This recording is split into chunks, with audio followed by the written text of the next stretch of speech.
Chosen one, stop everything. I am not being dramatic, I am being precise. What I am about to say to you carries the kind of weight that does not allow for multitasking. Put down whatever is in your hands.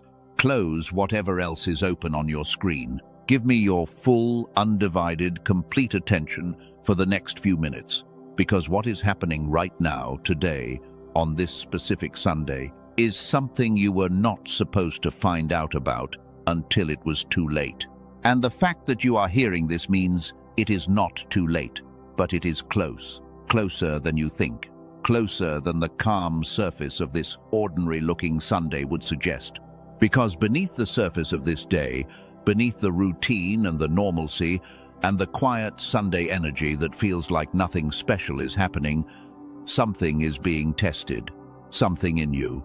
Something about you. Something that will determine the trajectory of everything that comes after this moment.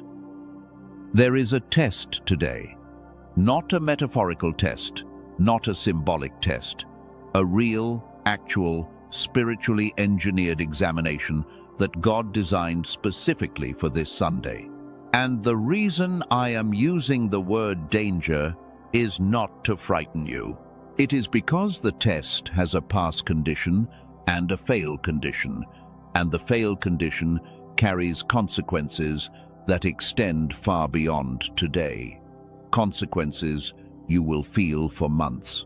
Consequences that affect your finances, your relationships, your clarity, your peace, your sense of direction, and your ability to hear God clearly in the season that is about to begin. I know that sounds intense. It is intense, and the intensity is not mine. It is the nature of the moment you are standing in. Let me explain what I mean by the test, because I am not talking about something vague or general. I am talking about a specific mechanism that operates on specific Sundays for specific chosen ones. This is one of those Sundays, and you are one of those chosen ones, and the mechanism is already active. In the Hebrew understanding of time, Sunday is not just the first day of the week. It is Yom Rishon, the day of beginning, the day when God initiated creation, the day when something that did not exist was spoken into existence for the first time. Every Sunday carries an echo of that original creative act, but certain Sundays carry more than an echo. Certain Sundays carry a full repetition, a moment where God is about to speak something new into existence in your life, something that has never existed before, something that will fundamentally alter the landscape of your future. This is one of those Sundays, and the test that comes with it is not God evaluating whether you are good enough. The test is God evaluating whether you are ready enough, ready to receive what He is about to create, ready to hold what He is about to release, ready to walk through the door He is about to open. Because what God creates on a Yom Rishon Sunday does not arrive small. It arrives complete. It arrives at full scale. And a chosen one who is not positioned correctly when it arrives does not lose it forever, but they delay it. And the delay is the danger, not the test itself. The test is an opportunity. The danger is in missing the opportunity by failing to recognize that today is the day. Let me tell you what the test looks like, because it does not look like what you expect. It does not look like a dramatic spiritual battle. It does not look like an obvious choice between good and evil. It does not look like a burning bush or a parting sea or a voice from heaven. The test looks ordinary. That is its design. That is its genius. And that is its danger. The test looks like this Sunday, feeling like every other Sunday. The test looks like nothing special happening. The test looks like you going through your usual routine, checking your phone, drinking your coffee, scrolling through your feed, maybe going to church, maybe not. Maybe sitting in a familiar chair, feeling a familiar sensation of low-grade spiritual numbness that you have come to accept as normal. The test is whether you accept the numbness today or whether you name it, challenge it, and break through it before midnight. Because here is what most chosen ones do not understand about Sundays like this one. The numbness is not neutral. The ordinariness is not accidental. The feeling that nothing is happening is not the absence of spiritual activity. It is the presence of a very specific kind of interference designed to make you sleepy on the one day you need to be awake, to make you passive on the one day you need to be active, to make you comfortable on the one day you need to be uncomfortable enough to reach for something beyond your current state. I call this mechanism the Sunday Sedation, and it is one of the most effective tools in the entire arsenal of spiritual resistance, not because it is powerful, because it is invisible. It does not attack you. It anesthetizes you. It does not fight you. It lulls you. It does not create opposition. It removes urgency, and a chosen one without urgency on a Yom Rishon Sunday is a chosen one who sleeps through their own breakthrough. If you are feeling right now, in this very moment, a strange pull to dismiss what I am saying, a voice that says, "This is just another message. This is not really about today. I can listen to this later," that is the Sunday Sedation speaking. That is the mechanism doing exactly what it was designed to do. And the fact that you can hear it, the fact that you can identify it now that I have named it, is already the beginning of passing the test. Type the words, "I am awake," on my Sunday in the comments right now if you feel the shift, if you feel the sedation lifting. If something in you just straightened up and said, "No, I will not sleep through this one. Not today. Not this Sunday. Not this time." Now let me go deeper, because the Sunday sedation is only the surface layer of what is happening today. Beneath it, there are 3 specific tests that God has embedded in this day. 3 examinations that determine whether the door scheduled to open tomorrow morning opens with you standing in front of it, or opens while you are still asleep in the previous season. The first test is the test of perception. The test of perception is not about whether you can see. It is about whether you can see accurately. Because the Sunday sedation does not just make you numb, it distorts your perception. It takes the signals that God is sending today, the nudges, the promptings, the subtle shifts in your inner landscape, and it flattens them. It takes 3-dimensional divine communication and compresses it into 2 dimensions. It strips away the depth, the texture, the urgency, the specificity, until what remains looks generic, looks like background noise, looks like nothing worth paying attention to. You have been experiencing this all day. Whether you know it or not, God has been sending signals since you woke up this morning. Small ones. A thought that arrived uninvited and lingered longer than usual. A feeling in your chest that you could not trace to any specific cause. A moment of unexpected clarity that lasted 2 seconds before the fog rolled back in. Each of those was a signal. Each one carried information about the test. And each one was compressed by the Sunday sedation into something your conscious mind dismissed as random. The test of perception asks you to see the signals for what they are, not to imagine signals that are not there, to recognize the ones that are, to distinguish between the background noise of a normal Sunday and the divine communication that has been woven into the background noise all day, hiding in plain sight. The second test is the test of response. Once you pass the test of perception, once you begin to see the signals for what they are, the second test begins immediately. And the second test is harder, because the second test does not ask you to see something, it asks you to do something.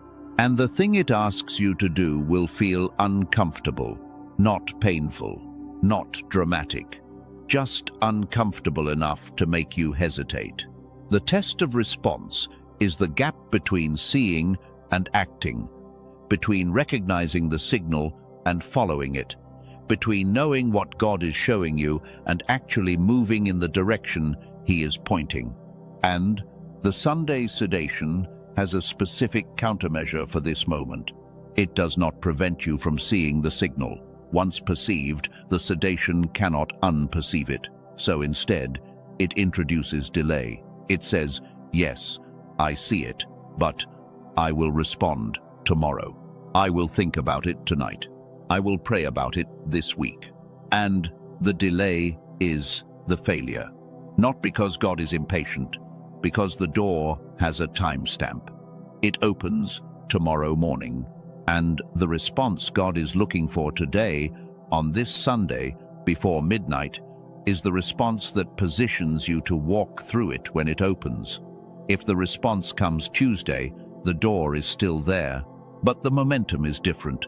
The alignment is different. God designed the test for today because today is when the response carries maximum effect. Not because tomorrow is too late, because today is optimal.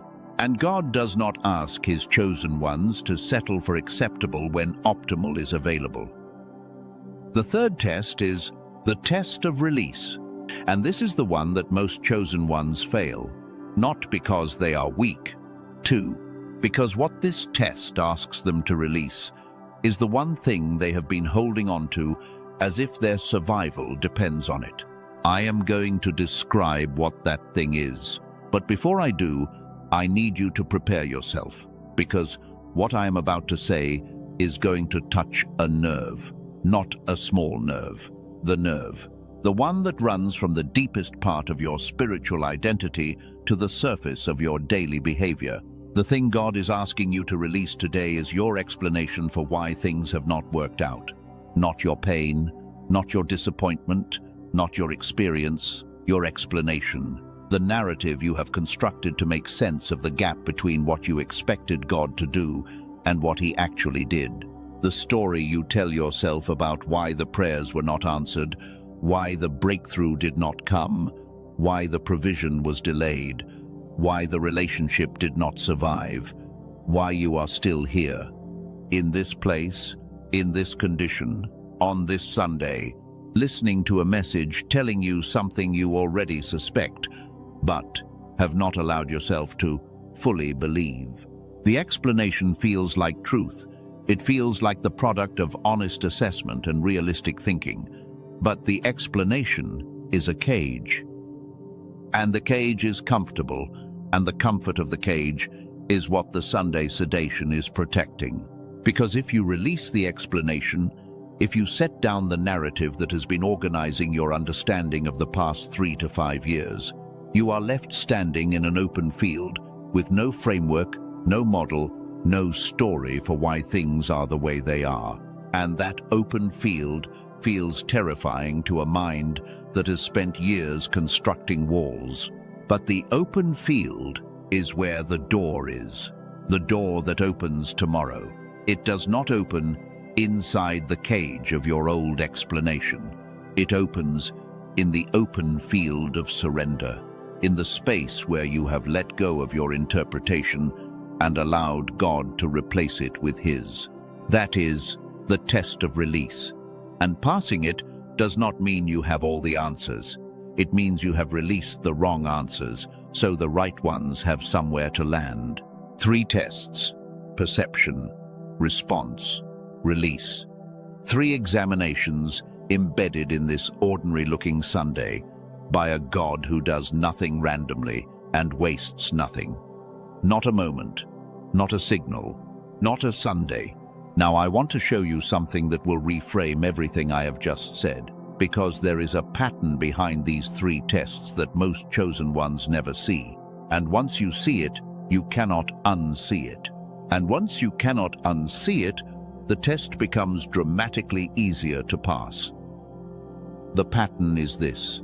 Every major transition in Scripture, every moment where a chosen one moved from one season to the next, was preceded by a day of testing that looked exactly like what I just described.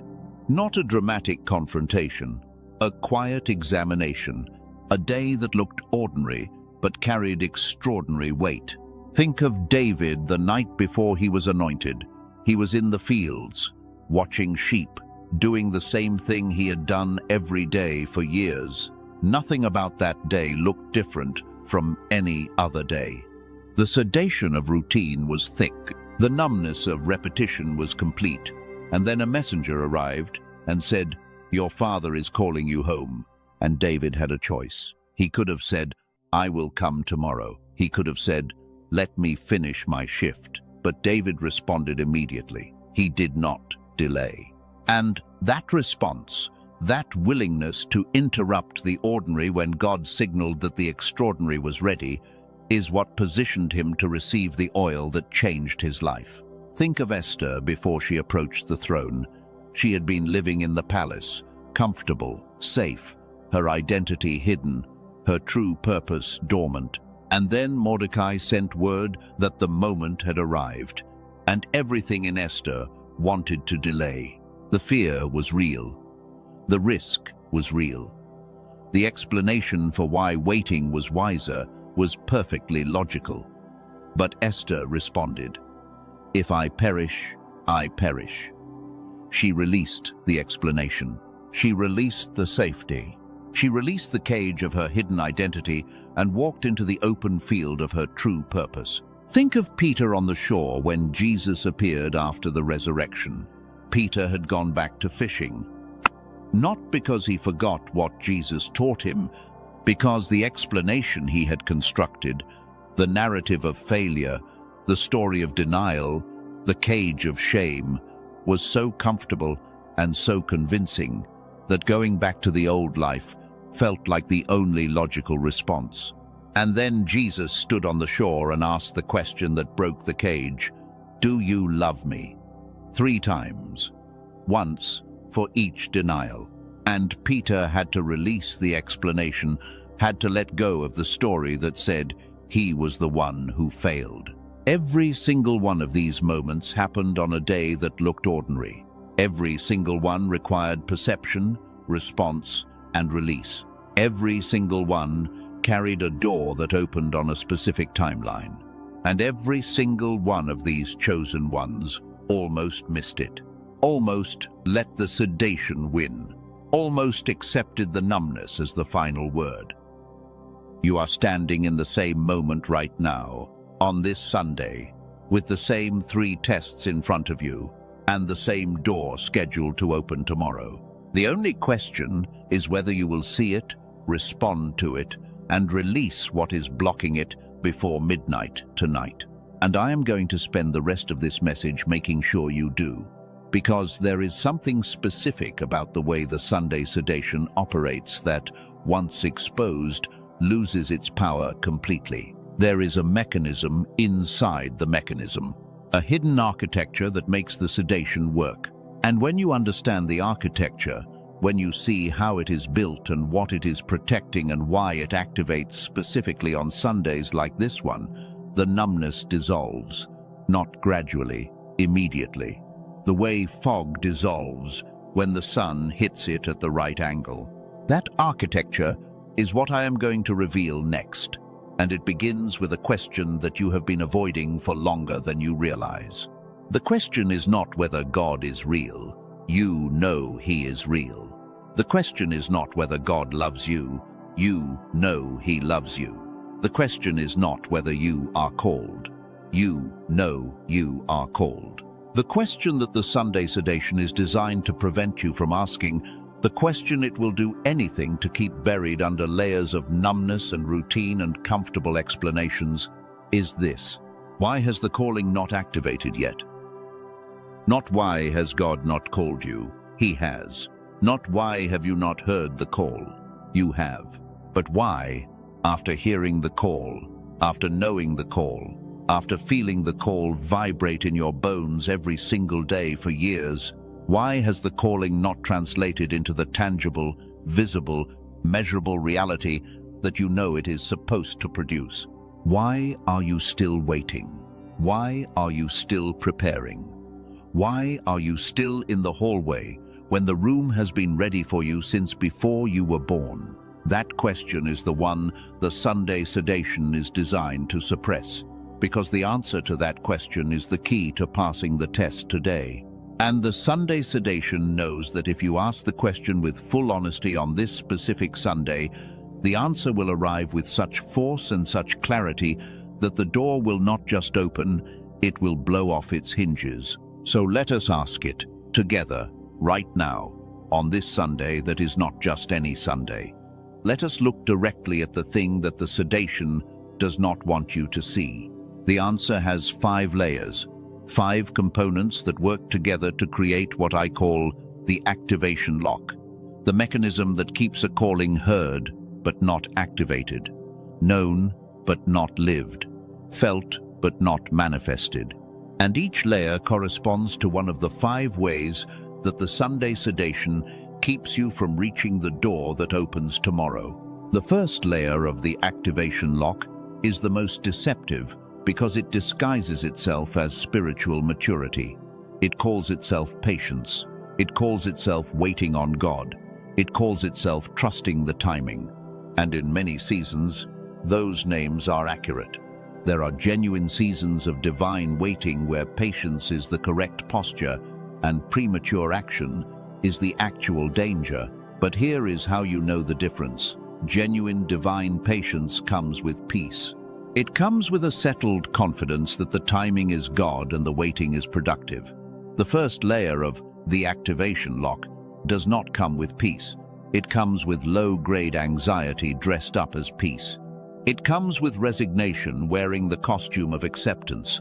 It comes with a quiet, persistent ache that you have learned to ignore, because paying attention to it would mean admitting that the waiting is no longer serving you. If you feel that ache right now, that is your signal.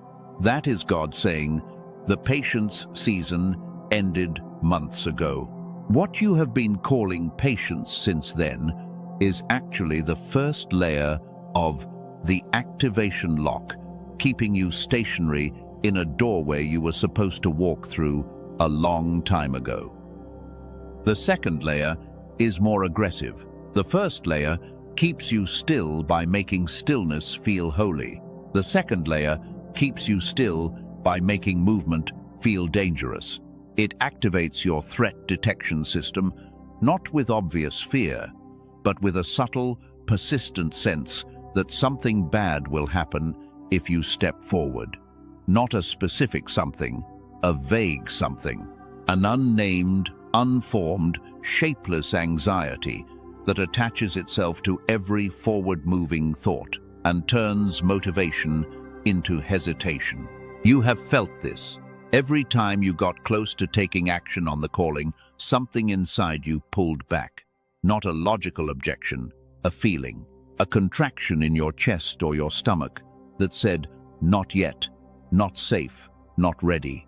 And you obeyed that contraction because it felt like wisdom, it felt like discernment. It felt like your spirit warning you about a danger your mind could not yet see. But it was not any of those things. It was the second layer of the activation lock, using your own nervous system against you, hijacking the very systems God designed to protect you and repurposing them to keep you frozen. The third layer operates at the identity level, and this is where the lock becomes truly insidious, because the first 2 layers work on your behavior, keeping you still, keeping you hesitant. But the third layer works on your self-concept. It rewrites the story of who you are. It takes the years of unactivated calling and converts them into evidence. Evidence that the calling was never real. Evidence that you misheard God. Evidence that you are not actually chosen, not actually marked, not actually destined for anything beyond the ordinary life you are currently living. The fourth layer is the loneliest. It operates at the relational level. It takes the unactivated calling and uses it to create isolation, not physical isolation. You might be surrounded by people. Spiritual isolation. The sense that no one around you understands what you are carrying, no one can see what you see, no one speaks the language of the thing that burns inside you. And because no one understands, you stop trying to explain. And because you stop trying to explain, the calling becomes a private burden instead of a shared mission. And private burdens grow heavier every single day because they were never designed to be carried alone. This layer is the one that makes you feel crazy. That makes you question whether the burning inside you is divine fire or mental illness. That makes you wonder if the spiritual sensitivity you experience is a gift or a disorder. And the isolation intensifies every doubt because there is no one to mirror back to you the truth of what you are. No one to say, "I see it too." No one to say, "You are not imagining this." The fifth layer is the lock itself, the final mechanism, the keystone that holds all four other layers in place. And it is the simplest, most elegant, most devastating component of the entire system. The fifth layer is exhaustion, not physical exhaustion, although that is often present too, spiritual exhaustion. The fatigue that comes from carrying an unactivated calling for years, from holding a vision that has no traction, from believing in something that has no evidence, from waking up every morning with the same fire and going to bed every night with the same frustration. That exhaustion is not a side effect of the other four layers. It is the product. It is what the other four layers are designed to produce.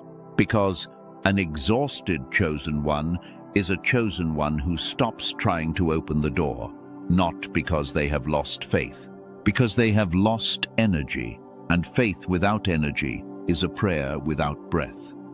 The words are there, but the force behind them is gone. And this is the architecture of the Sunday Sedation. This is what it is These 5 layers working together, creating a lock so sophisticated that most chosen ones do not even know it exists. They think they are just tired. They think they are just waiting. They think they are just being patient. They do not realize that the patience is the lock, the waiting is the cage, the tiredness is the product of a system designed to keep them exactly where they are until the door opens without them on the other side. But here is what the Sunday Sedation does not want you to know.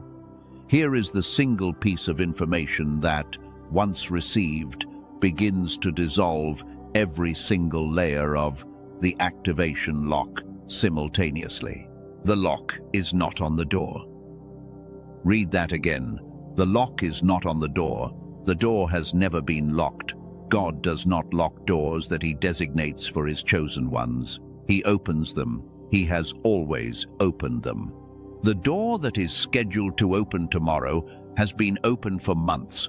What has been locked is not the door. What has been locked is your ability to see that the door is opened. Your perception has been locked. Your response has been locked. Your willingness to release the old explanation has been locked. The lock is on you, not on the door. And the key to the lock is not a prayer. It is not a fast. It is not a formula.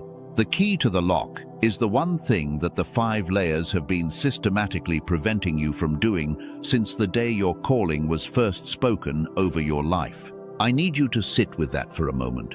The lock has been on your perception this entire time. Every prayer that felt like it hit the ceiling was not hitting a locked door.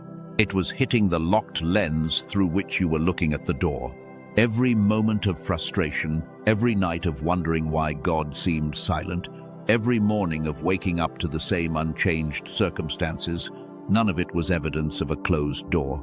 It was evidence of a locked perception, and a locked perception does not need a miracle to unlock. It needs a moment of recognition. One moment, one flash of clarity, where the chosen one sees that the obstacle was never external. The obstacle was always a filter placed over your spiritual vision by the 5 layers I just described. Patience that became paralysis, caution that became imprisonment, doubt that became identity, isolation that became normal, exhaustion that became permanent. 5 filters stacked on top of each other, turning a wide-open door into what looked like a solid wall. And you have been pushing against a wall that was never there. spending energy fighting an obstacle that did not exist, wearing yourself out against a barrier that was made entirely of perception, not substance. That is why God designed this test for today, because today is the day the filters come off, not gradually, not one by one over the next several months. Today, on this specific Sunday, in the hours between now and midnight. The filters dissolve when the chosen one recognizes them for what they are, and you have just recognized them. You have just named them. You have just seen the architecture of the thing that has been holding you in place, and the architecture cannot survive being seen. That is its weakness. That is the fatal flaw in the design of the activation lock. It requires invisibility to function, and you just made it visible. The key is activation, not understanding, not preparation, not more information. Activation, the moment where the calling stops being something you carry and starts being something that carries you. The moment where the fire stops being contained and starts being released. The moment where the chosen one stops being a noun and becomes a verb. And that moment is today, this Sunday, before midnight, before the door that has been open all along is noticed by someone else who is not more chosen than you, but is simply more activated than you. Not more gifted, not more anointed, not more loved by God, just more activated, just less locked, just one step ahead of you because they found the key one Sunday earlier than you did. The answer to the question I just asked, why has the calling not activated yet, is not what most people expect. Most chosen ones assume the answer is spiritual. They assume something is wrong with their faith. Something is weak in their prayer life. Something is missing in their devotion, and so they double down on the spiritual practices. Pray harder, fast longer, worship more intensely, read more scripture, attend more services, hoping that the increase in spiritual activity will somehow tip the scales and trigger the activation they have been waiting for. But here is what decades of studying the patterns of divine activation have revealed. The block is rarely spiritual. The calling is spiritual. The purpose is spiritual. The door is spiritual. But the lock, the mechanism that prevents the spiritual reality from manifesting in the physical world, operates at a completely different level. It operates at the level of your neurology. I know that might sound strange. It might sound like I am reducing something sacred to something scientific. I am not. I am telling you that God, the same God who designed your spirit, also designed your brain. And He designed them to work together. Your spirit receives the calling. Your brain translates the calling into action. Your neurology is the bridge between the invisible realm where the calling originates and the visible realm where the calling is supposed to manifest. When that bridge is compromised, the calling gets stuck in transit. It arrives at the spiritual level but never crosses over into the physical level. You feel it, you know it, you sense it in every fiber of your being, but it does not manifest. It does not produce tangible results. It does not change your circumstances. And the reason it does not cross over has nothing to do with your faith and everything to do with what has happened to the bridge. The bridge, your neurological translation system, was designed to operate at a specific frequency, a frequency that matches the frequency of divine communication. When these frequencies are aligned, the translation is seamless. You receive a calling, and it immediately begins producing ideas, motivation, energy, clarity, connections, opportunities. All of the tangible building blocks of manifestation. The calling does not just sit inside you. It moves through you and out into the world. But when the frequencies are misaligned, something very different happens. The calling arrives, but it cannot cross the bridge. It sits on the spiritual side, generating feeling without function, vision without velocity, purpose without production. And the chosen one experiences this misalignment as a specific set of symptoms that are so common among spiritually marked individuals that they have almost become expected. The first symptom is mental fog, not clinical depression, not a diagnosable condition. A fog, a haze that sits over the mind like a thin film, making everything feel slightly out of focus, slightly harder than it should be, slightly more effortful than it used to be. You can still function. You can still think. You can still work and talk and manage your responsibilities, but underneath the functioning, there is a constant sensation of operating at reduced capacity. Like running a high-performance engine on contaminated fuel, the engine works, but it does not perform the way it was designed to perform.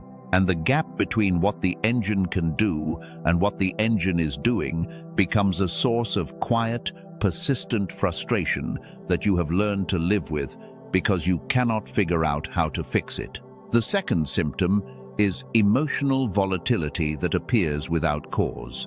One moment you feel fine, the next moment a wave of sadness or anger or anxiety washes over you with no identifiable trigger. And because there is no trigger, there is no solution. You cannot fix what you cannot identify. So you ride the wave, wait for it to pass, and go back to functioning until the next wave arrives.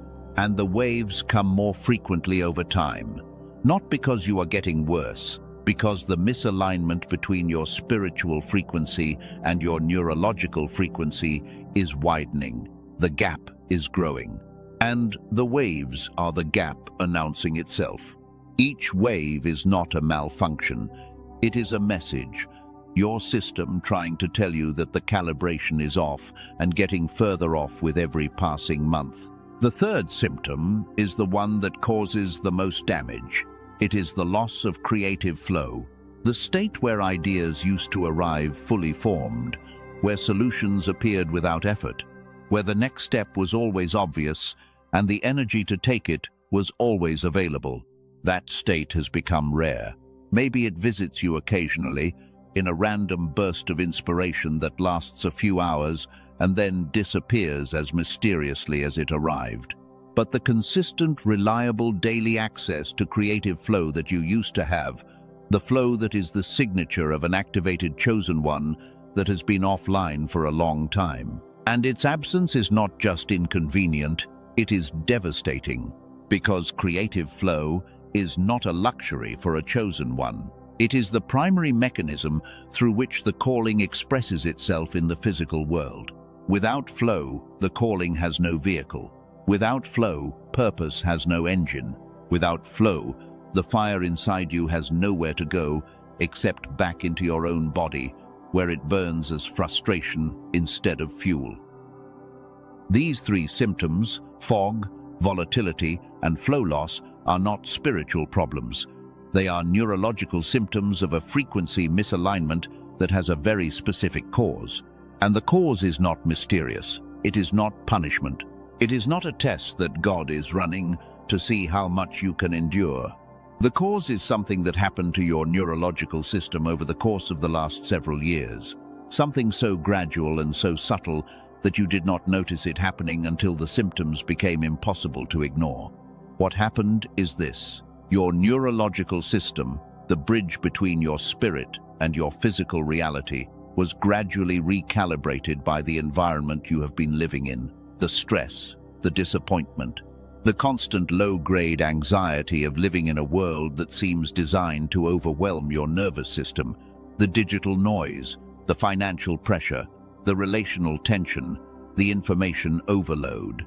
Every single one of these inputs carried a frequency, and over time, the accumulated weight of these frequencies pushed your neurological calibration away from its original setting, away from the frequency of divine communication, away from the setting where the bridge works and the calling translates, and toward a default frequency that is optimized for survival rather than activation. A frequency where the nervous system prioritizes safety over purpose, caution over calling, protection over production. This is not your fault. I want to be very clear about that. This is not a character flaw. This is not a spiritual weakness. This is what happens to every sensitive, spiritually attuned nervous system when it is exposed to years of misaligned environmental frequencies without a regular recalibration process. It is not a question of if it happens. It is a question of when. And for you, the when was sometime in the last 3 to 5 years. You might be wondering how I know that, how I can be so specific about the timeline. The answer is in the symptoms, the fog that settled approximately 3 to 5 years ago and has been thickening ever since. The emotional volatility that started as occasional waves and has become a near daily occurrence. The creative flow that used to be your default state and is now a rare visitor. The timeline of the symptoms tells the story of the recalibration, and the story is remarkably consistent across chosen ones, because the environmental frequencies that cause the recalibration are not random. They are systemic. They affect everyone, but they affect chosen ones differently, because chosen ones are running a more sensitive neurological system than the general population. Think of it this way. A standard radio receiver can handle a certain amount of interference without losing the signal. But a high-sensitivity receiver, one designed to pick up frequencies that standard receivers cannot even detect, that receiver is far more vulnerable to interference. The same level of environmental noise that a standard receiver can filter out causes a high-sensitivity receiver to lose its calibration entirely, and chosen ones are high-sensitivity receivers. You were designed to pick up frequencies that most people cannot hear. The voice of God, the promptings of the Spirit, the subtle shifts in the spiritual atmosphere that signal a change is coming. You were built to detect all of these, but the same sensitivity that makes you capable of hearing God clearly also makes you uniquely vulnerable to the recalibration effect of environmental noise. This is the hidden architecture I was talking about. This is what the Sunday Sedation is protecting, not a spiritual secret, a neurological reality. The fact that your bridge is miscalibrated, the fact that your receiver is offline, the fact that the calling is fully present in your spirit but cannot cross over into your physical reality because the translation system has been knocked out of alignment by years of accumulated interference. And now comes the part that changes everything.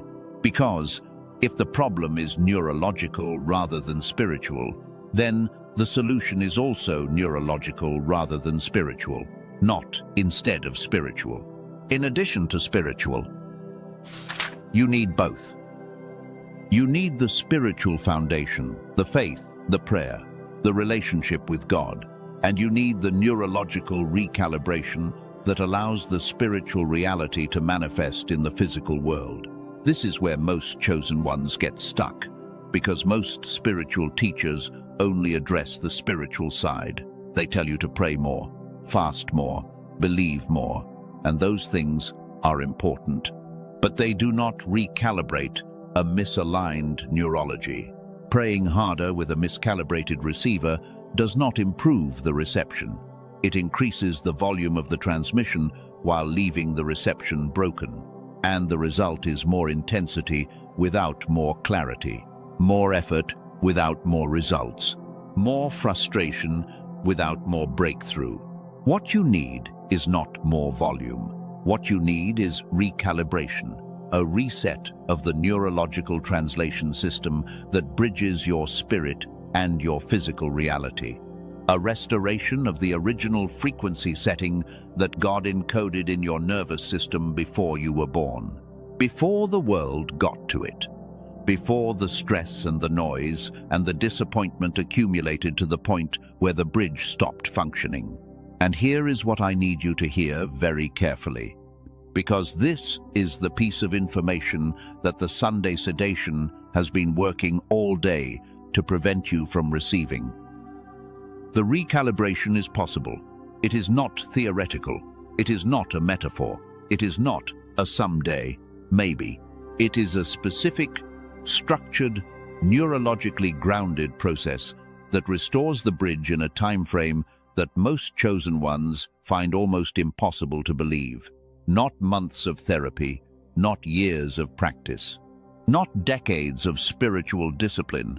A single session, one carefully designed recalibration sequence that does in minutes what no amount of willpower or prayer or fasting can do on its own. I am not going to explain the full science of it right now.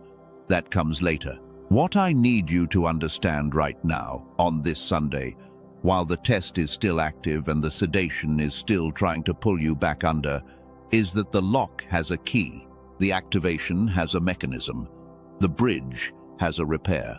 And the repair is not difficult, it is not expensive, it is not complicated, complete. The only thing standing between you and the recalibration is the same thing that has been standing between you and every breakthrough for the past 3 to 5 years. The 5 layers of the activation lock: patience that became paralysis, caution that became prison, doubt that became identity, isolation that became normal, exhaustion that became permanent. But you have already named them, you have already seen them, and the architecture cannot survive being seen. Now I want to take you deeper into how this recalibration actually works, because understanding the mechanism is part of passing the test today. Remember, the first test is the test of perception. And perception means not just seeing that a solution exists, but seeing how it operates, seeing the logic behind it, seeing why it works with your design rather than against it. In 1981, a neuroscientist named Dr. Roger Sperry received the Nobel Prize for a discovery that changed everything we know about how the human brain processes information. He demonstrated that the 2 hemispheres of the brain, the left and the right, operate on fundamentally different frequencies. The left hemisphere processes logical, sequential, analytical information. The right hemisphere processes intuitive, creative, holistic information. What most people do not know, what even most neuroscientists have not fully integrated into their understanding, is that these 2 frequencies were designed to synchronize. They were designed to lock into a unified rhythm that produces a state of consciousness far more powerful than either hemisphere can achieve alone. A state where logic and intuition merge, where analysis and creativity combine, where the structured, rational mind and the receptive, spiritual mind operate as a single instrument. That state, that synchronized state, is what the Bible describes when it talks about the renewed mind.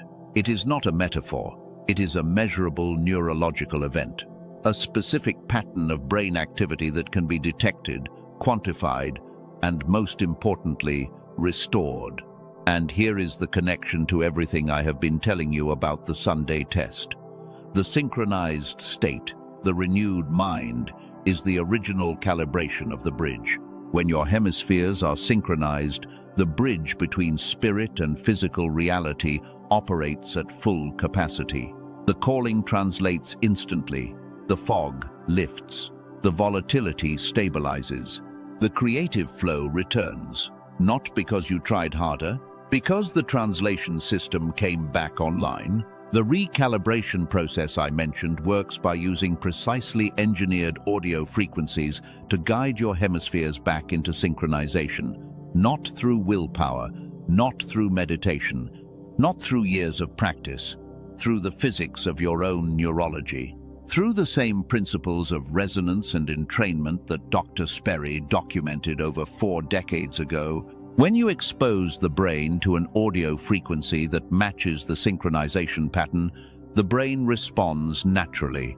It entrains to the frequency the same way a tuning fork responds to a matching tone. The left hemisphere adjusts, the right hemisphere adjusts, and the unified rhythm that was lost to years of environmental interference is restored. This is not New Age theory. This is not wishful thinking. This is documented neuroscience, applied to the specific problem that chosen ones face. A problem that traditional spiritual teaching does not address, because traditional spiritual teaching was developed in an era when environmental interference operated at a fraction of the intensity that it operates at today. The tools that worked 300 years ago, prayer alone, fasting alone, devotion alone, those tools were sufficient when the environment was quiet enough for the bridge to maintain its calibration naturally. But the environment is no longer quiet. The environment is a hurricane of digital noise, financial pressure, emotional manipulation, information overload, and chronic stress that was unimaginable to the spiritual teachers of previous centuries. And the bridge was not designed to maintain its calibration under hurricane conditions without assistance. The assistance is the recalibration. The recalibration is the key. And the key fits a lock that you have been trying to open with spiritual force for years, not knowing that the lock was neurological, not knowing that the spiritual force, as powerful as it is, was being directed at the wrong mechanism. Now, I need to tell you something about today specifically, about why this Sunday, this exact Sunday, is the day the recalibration was designed to reach you. Because God does not do random, God does not do coincidence. And the fact that you are hearing about the neurological bridge and the recalibration key on the same Sunday that carries the test of perception, the test of response, and the test of release is not an accident. It is a convergence, a divinely orchestrated moment where the spiritual test and the neurological solution arrive simultaneously, where the question and the answer appear in the same breath, where the diagnosis and the medicine are delivered in the same sentence. All of those conditions are present in you right now.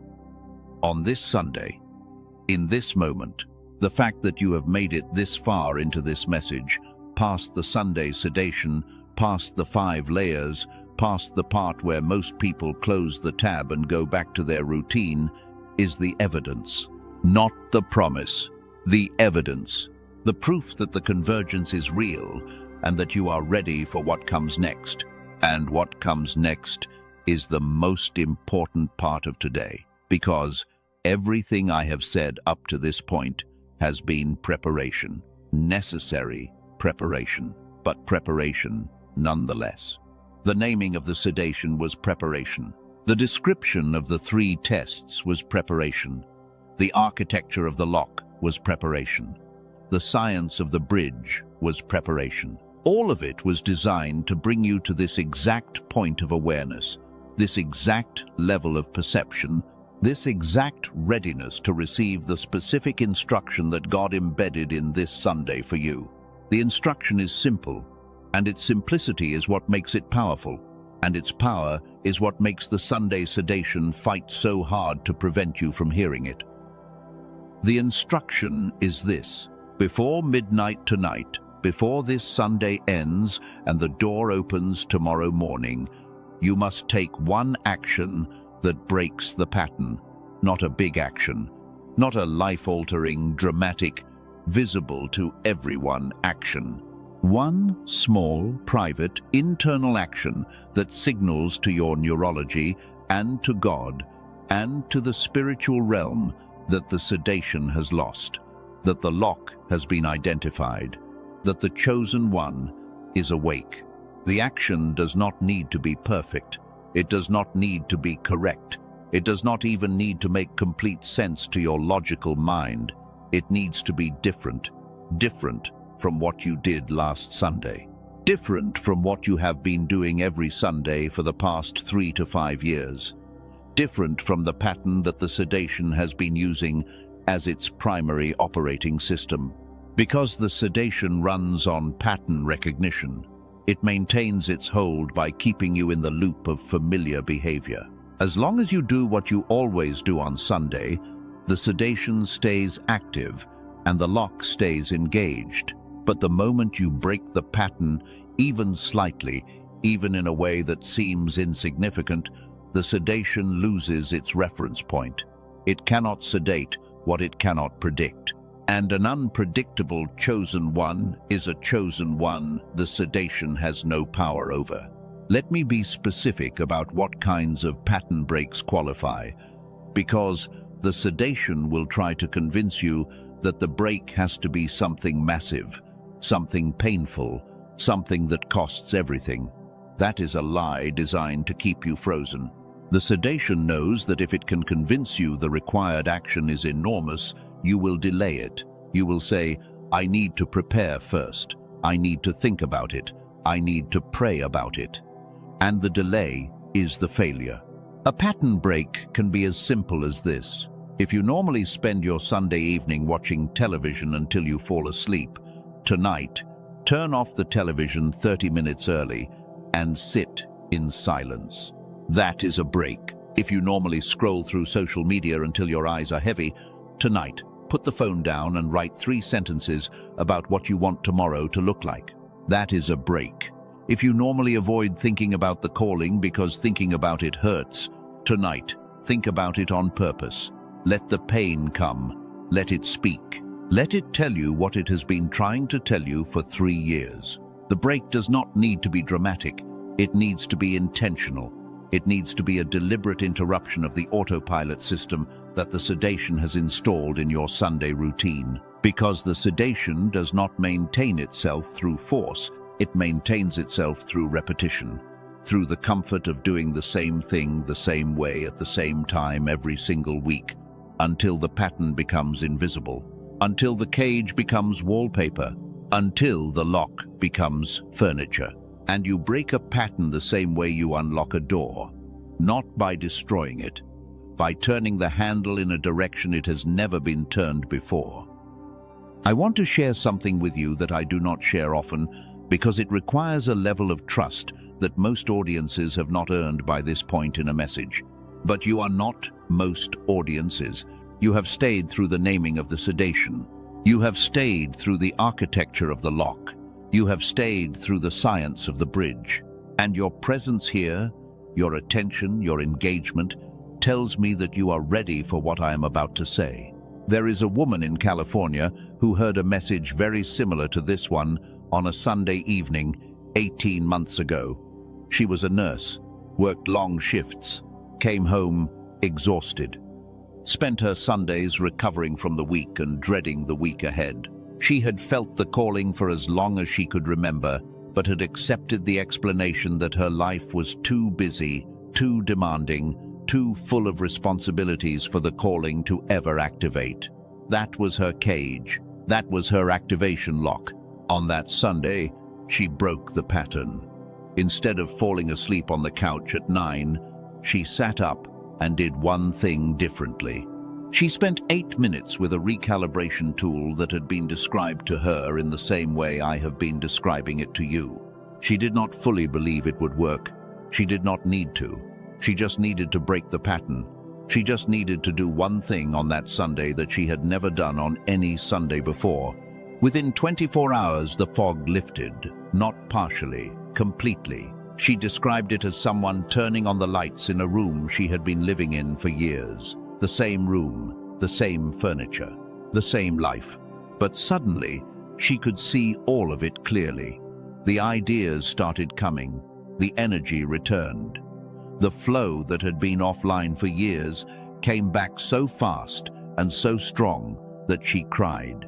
Not from sadness, from relief, from the sudden, overwhelming realization that the bridge had been down, not destroyed, that the calling had been waiting, not withdrawn, that everything God had promised was still on the table, still assigned, still hers, just waiting for the translation system to come back online. She is not unique. Her experience is not exceptional. Her response is the standard response of a chosen one whose bridge gets recalibrated after years of being offline. The fog lifts. The flow returns. The door that looked locked swings open, and the life that was supposed to start years ago begins with a force and a clarity that makes the years of waiting feel like the compression spring that they were. Not wasted years, compressed years. Years of accumulated purpose that, once released, produce in months what would normally take decades. That is what is on the other side of tonight. That is what the door that opens tomorrow morning leads to, not a new life built from scratch. The life that was always yours, restored to full power, activated at full capacity, running on the frequency that God encoded in your neurology before the world got to it. A life where the calling does not just burn, it builds. Where the purpose does not just ache, it produces. Where the chosen one does not just survive the Sunday, they own the Monday. There is a man in Texas, in Houston, who had a different version of the same experience. His lock was different.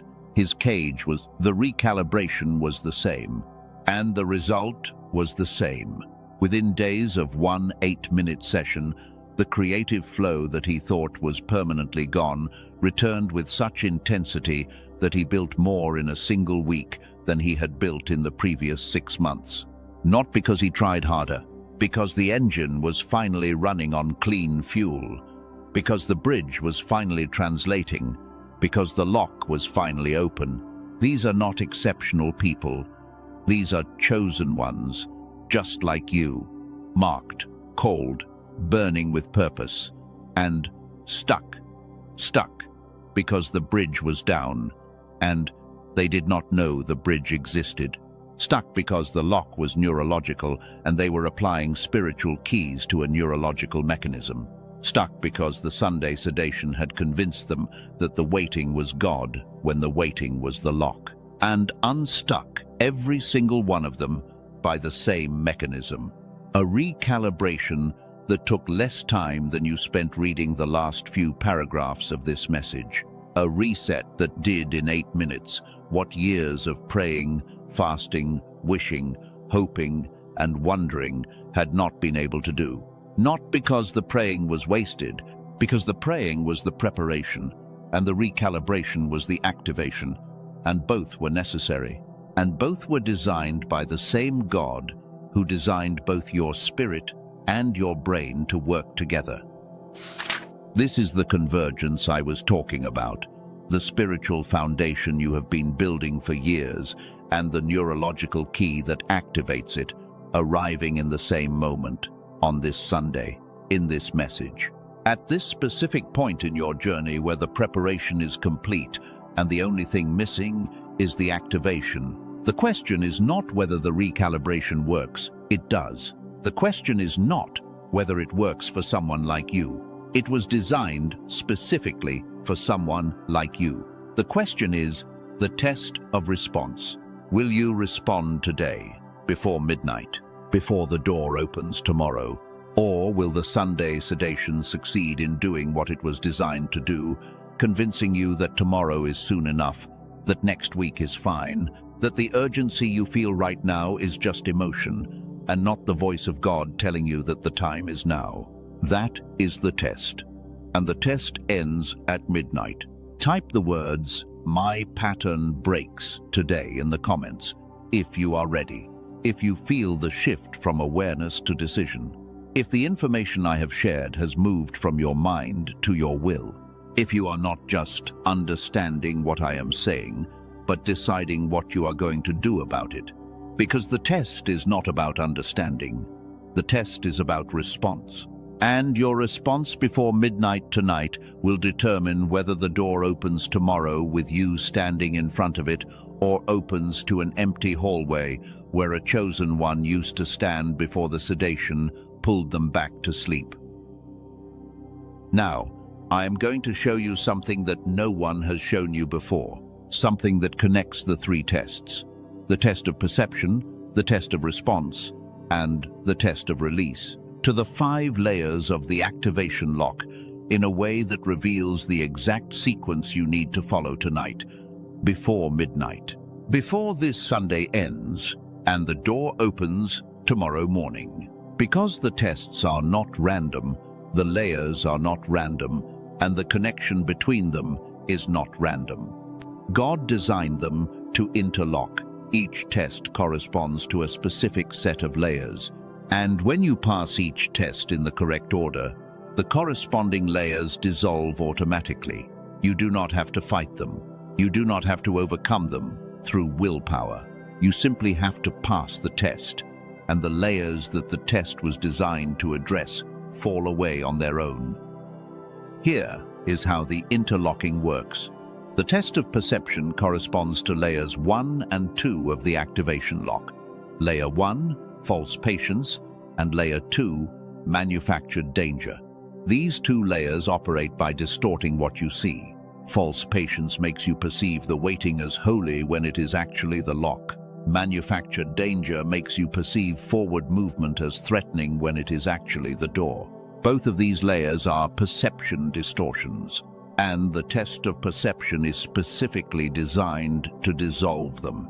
When you pass the test of perception, when you see the signals for what they are and stop accepting the distorted version of reality that the sedation has been feeding you, layers 1 and 2 lose their foundation.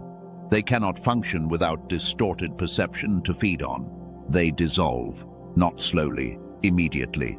The moment perception corrects, the layers that depended on misperception cease to exist.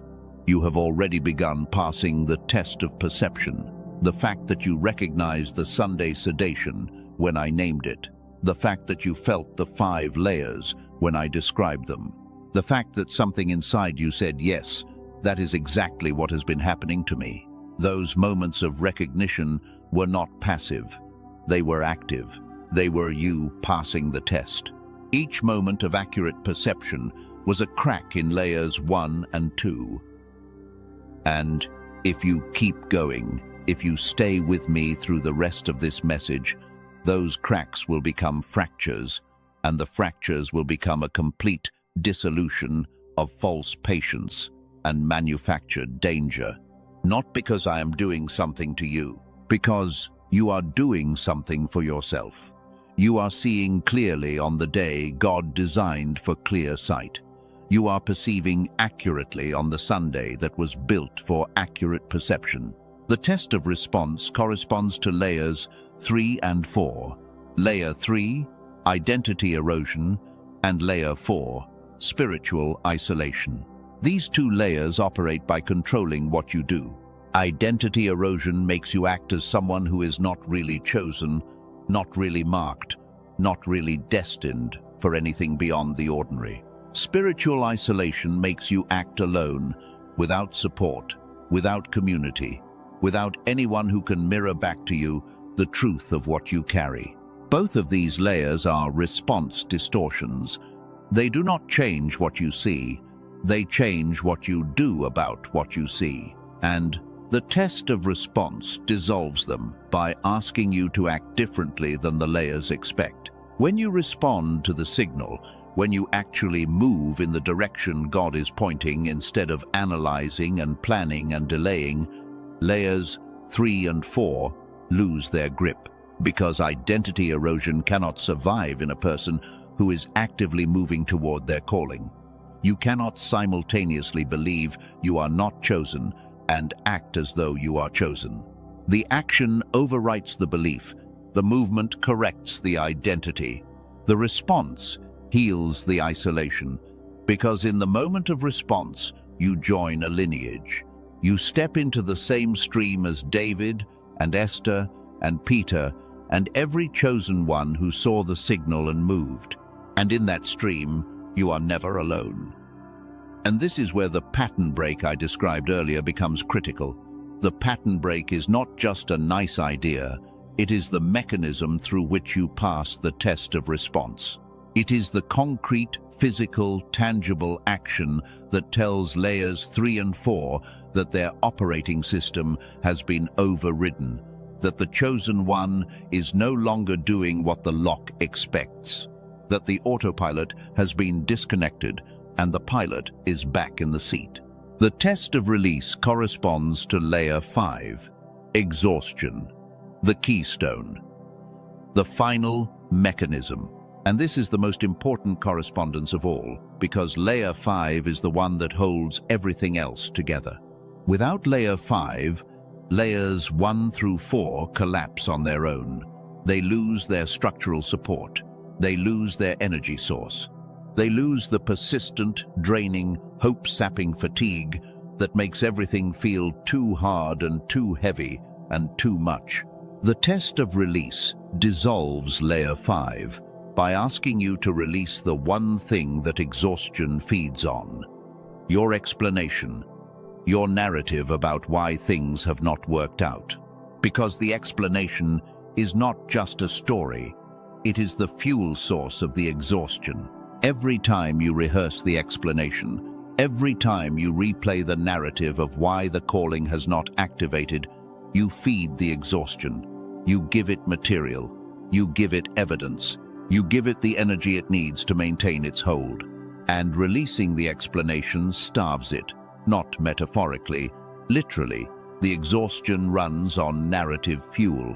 And when the narrative is released, when you set down the story and stand in the open field of not knowing, the exhaustion has nothing to feed on. It dissipates, not over time, in the moment of release, like a fire that goes out, the instant you remove the oxygen. This is why the test of release is the hardest and the most transformative, because releasing the explanation means releasing the last thread of control you have over the chaos of the gap. It means admitting that you do not know why things happened the way they happened. It means standing before God with empty hands and saying, "I release my version of events, and I invite your version to replace it." But here is what I need you to understand about the surrender. The surrender is not into emptiness, it is into fullness. The open field is not a void, it is a receiving area. The space that opens up when you release the explanation is not vacant space. It is space that God has been trying to fill for years. Space for the new understanding, space for the recalibrated perception, space for the activated calling, space for the creative flow that has been backed up behind the dam of your old narrative like a river behind a wall. When the wall comes down, the river does not trickle, it floods. And the flood carries with it everything that has been accumulating on the other side. Every provision, every connection, every opportunity, every breakthrough that God assigned to you during the years when the bridge was down and the lock was engaged and the sedation had you convinced that the waiting was permanent. That is what is waiting for you on the other side of tonight. Not a small improvement, a flood. A backed-up accumulation of divine provision that has been growing in volume and pressure for every month that the activation was delayed. And when the dam breaks, when the explanation is released and the lock dissolves and the bridge comes back online, the flood arrives with a force proportional to the duration of the delay. The longer you have been waiting, the bigger the flood. The more years the bridge has been down, the more provision has accumulated. The more the sedation has held you in place, the more God has been stockpiling on the other side, not as punishment for the waiting, as compound interest on the calling, as divine investment that was growing while you thought nothing was happening. Let me tell you what happens in the first 24 hours after a chosen one passes, the 3 tests, and the 5 layers dissolve. I am telling you this not to create unrealistic expectations, but to give you a framework for recognizing the signs when they appear tomorrow morning. The first thing you will notice is the absence of the fog, not a lightening of the fog, an absence. You will wake up tomorrow morning with a clarity of thought that you have not experienced in years. Ideas will arrive sharp and complete. Decisions will feel obvious instead of agonizing. The mental effort that has been required to perform even simple tasks will reduce dramatically. And the reduction will feel shocking because you had forgotten what it felt like to think without the fog. You had normalized the impairment, and the sudden return of full cognitive capacity will feel like a superpower, even though it is simply your normal operating state, restored. The third thing, and this is the one that chosen ones report with the most emotion, is the return of creative flow. The state where ideas arrive faster than you can write them down, where the next step is obvious, where energy is abundant, where the calling does not just burn inside you but pours out of you into the world with a force and a precision that you thought you had lost forever. That flow is not coming back partially. It is coming back at full strength. And it is coming back tomorrow. I am being specific about the timeline because the timeline is specific. The door opens tomorrow morning. The tests are tonight. The recalibration is the mechanism. And the three signs, clarity, stability, and flow, are the evidence that the bridge is back online and the activation has begun. But none of this happens if you fail the tests. None of this happens if the Sunday Sedation wins. None of this happens if you hear everything I have said, nod in agreement, feel the resonance in your bones, and then do exactly what you did last Sunday. Close the tab, go back to the routine, fall asleep without breaking the pattern. Wake up tomorrow in the same fog, with the same explanation, in the same cage, wondering why God has not moved when God has been moving all day, and you were too sedated to notice. That is the danger, not the test. The danger is in knowing the truth and not acting on it. The danger is in seeing the door and choosing the hallway. The danger is in recognizing the lock and refusing the key. And the key is available tonight. The recalibration is accessible tonight. The bridge can be restored tonight. In less time than you have already spent listening to this message, the 5 layers can dissolve, the 3 tests can be passed, and the activation that has been delayed for years can begin. I told you earlier that I would reveal the hidden architecture of the Sunday Sedation. I have. I told you the lock has a key. It does. I told you the bridge can be repaired. It can. I told you the fog, the volatility, and the flow loss are not permanent conditions. They are not. Everything I have said is not theory. It is not hope. It is the documented, verified, neurologically sound reality of what happens when a chosen one whose bridge has been offline for years finally gets access to the recalibration tool that restores it. And the recalibration tool exists. It has a name, it has a creator, it has a specific, measurable, repeatable mechanism of action. And it is available to you right now, tonight, before midnight, before the tests close and the door opens and the next season begins, with or without your activation. I am going to tell you about it, not because I am selling something, because I am completing a message that God embedded in this Sunday specifically for you. A message that has 3 parts.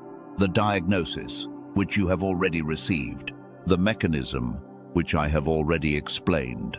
And the solution, which I am about to reveal. But before I reveal it, I need to address something that just happened inside you. Something the Sunday Sedation just did. Because the sedation heard the word solution and immediately activated its final defense. The defense of cynicism. The voice that just said, "Here it comes," this is where the pitch starts. This is where the message turns into a sales presentation. I can hear that voice because I know the sedation intimately. I have studied it for years, and I know that its final move, when all other defenses have been bypassed, is to deploy cynicism as a shield against the solution. The cynicism feels like intelligence.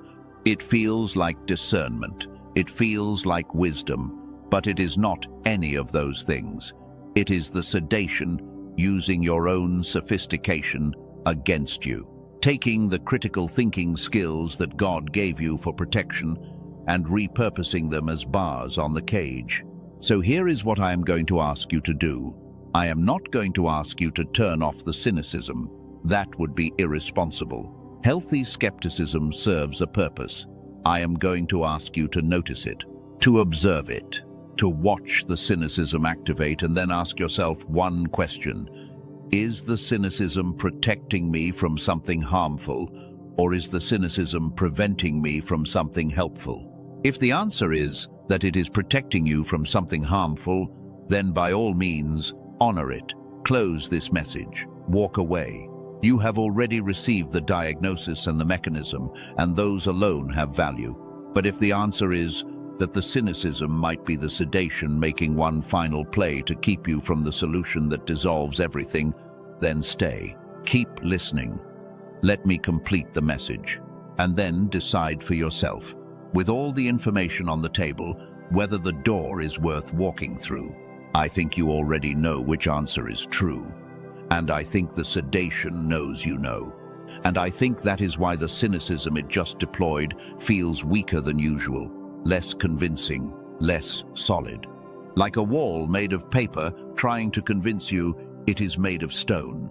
Now, let me address the spiritual dimension of what I just described scientifically, because there are some of you who heard the neurological explanation and felt something important shift, but there is another group who heard it and felt a disconnect.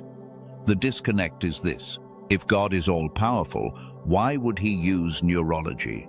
Why would he design a system that requires a physical mechanism? Why would the creator of the universe embed the solution to a spiritual problem in a neurological process when he could simply speak the word and restore everything instantly? It is a fair question, and the answer reveals something about the nature of God that most spiritual teaching overlooks entirely. God does not bypass the systems he created, he works through them.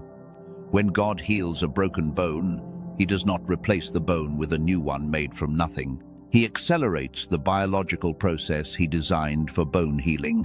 When God restores a broken heart, he does not erase the memories that caused the break. He reframes them, recontextualizes them, gives them new meaning within a larger story. And when God restores a disconnected chosen one, he does not bypass the neurology he designed for the connection. He recalibrates it. This is not God being limited. This is God being consistent. He created the physical laws that govern your body, your brain, and your nervous system. And he honors those laws even when performing miracles. The miracle is not the violation of the system. The miracle is the acceleration of the system, the restoration of the system to its original design parameters at a speed that the system could not achieve on its own. That is what the recalibration is. A God-designed, neurologically grounded, scientifically measurable acceleration of the restoration process that your brain is already trying to perform on its own. Your neurology wants to return to its original calibration. The bridge wants to come back online. Your hemispheres want to synchronize. The system is not fighting the restoration. It is fighting for the restoration. But it cannot achieve it alone because the environmental interference is too strong, the recalibration drift has been too long, and the accumulated misalignment has passed the threshold of self-correction. The recalibration tool provides the external input that tips the balance. It gives the system the precise frequency it needs to lock back into alignment. And once the alignment occurs, the system maintains it. Not temporarily, permanently. Because the original calibration is the default setting, it is the setting God encoded, and the system, once restored to it, recognizes it and holds it the way water recognizes its own level. You do not need to keep recalibrating forever. You need one moment of restored alignment, and the system remembers what it was designed to be. Like a compass that has been placed near a magnet and has been pointing in the wrong direction for years. Remove the magnet, and the compass does not need to be taught where north is. It already knows. It just needed the interference removed. I want you to close your eyes for 5 seconds. Not longer, just 5 seconds. And in those 5 seconds, I want you to feel the version of yourself that exists on the other side of tonight. Not imagine. Feel. There is a difference. Imagining is a mental exercise. Feeling is a spiritual one. Your spirit already knows what the activated version of you feels like because your spirit has been connected to it this entire time. Your spirit has been living in the activated reality, while your neurology has been stuck in the delayed reality. And for 5 seconds, I want you to let the spirit lead. Let the spirit show you what the neurology has been blocking. Let the spirit give you a preview of what tomorrow looks like when the bridge is back online and the lock is dissolved and the 3 tests have been passed. Close your eyes. Now, 5 seconds. What you just felt, that warmth, that expansion, that sense of something opening in your chest, that was not emotion, that was recognition. Your spirit recognizing the activated state and your body responding to the recognition with the physiological markers of alignment. The warmth is increased blood flow. The expansion is parasympathetic activation. The opening in the chest is the vagus nerve responding to the momentary synchronization between your spiritual state and your neurological state. For 5 seconds, the bridge was online. For 5 seconds, you were activated. For 5 seconds, the Sunday sedation had no power over you because you were operating on the frequency that the sedation cannot reach. That frequency is available to you permanently, not for 5 seconds at a time, permanently. The recalibration makes the 5-second experience the permanent state. And the permanent state is what produces the fog-free mornings, the emotionally stable days, the creatively flowing weeks, and the purpose-driven months that you have been waiting years to experience. Now here is the part where I connect the convergence to the specific timeline of this Sunday, because I have not been arbitrary about the word today. I have not been using midnight as a dramatic device. There is a reason the tests expire at midnight and the door opens tomorrow morning, and the reason is rooted in the same Hebrew concept I introduced earlier.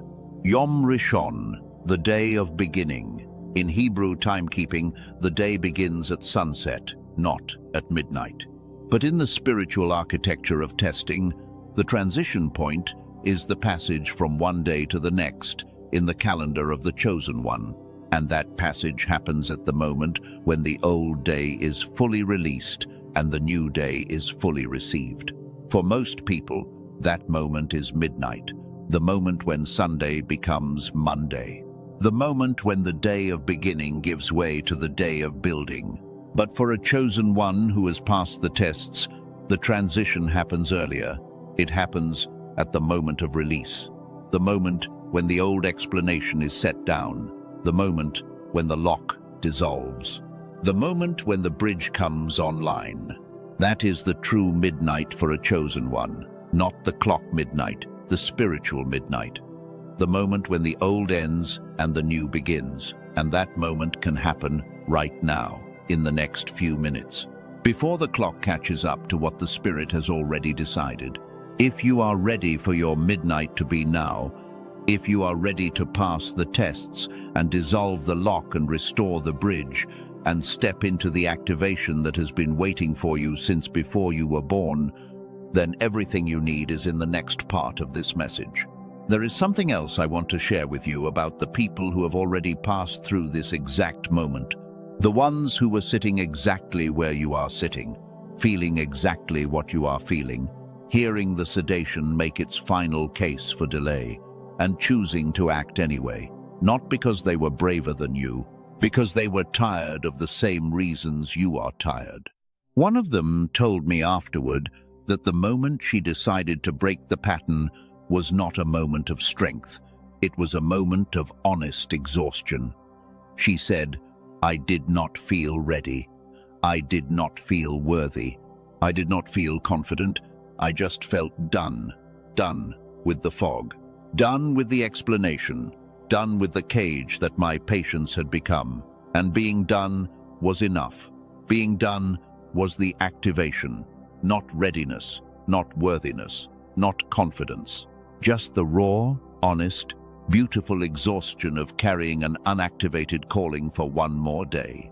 If that resonates with you, if you are not feeling inspired right now but just done, I want you to know that done is enough. Done is the doorstep of activation. Done is what the Spirit prays for when the mind keeps constructing reasons to wait. Your done is not weakness. Your done is the completion of a preparation phase that has lasted years, and the completion of preparation is the beginning of activation. They are the same moment experienced from two different directions. The chosen ones who activated were not the ones who felt ready.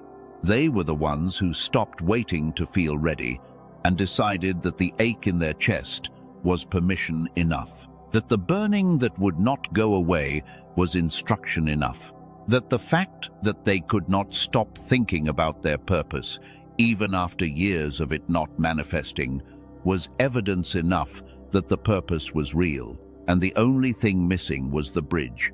You have the evidence. You have had it for years. The ache is evidence. The burning is evidence. The inability to settle for the ordinary life that everyone around you seems satisfied with is evidence. The fact that you are still listening to this message on this Sunday, at this point in your journey, after everything you have been through, is the most powerful evidence of all. Because a calling that was not real would have gone quiet years ago. A purpose that was not genuine would have stopped burning by now. The fact that the fire is still alive inside you after everything the sedation has thrown at it is not persistence. It is proof. Proof that what God put inside you is indestructible.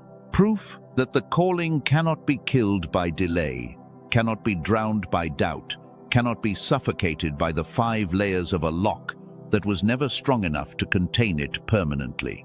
The lock is temporary, the calling is eternal. And tonight is when the temporary meets its end. Stay with me. The key is close, closer than it has ever been, and the sedation is losing. You can feel it losing. You can feel its grip weakening with every paragraph, every revelation, every moment of accurate perception. It does not have much left. One more layer, one final attempt to pull you back to sleep, and then the architecture collapses entirely, and you are free. And the freedom is not abstract, it is tangible. It is the freedom to wake up tomorrow without the weight, the freedom to think without the fog, the freedom to feel without the volatility, the freedom to create without the blockage, the freedom to hear God clearly, not through 5 layers of interference, but directly, the way you used to hear him before the world got loud enough to drown out the signal.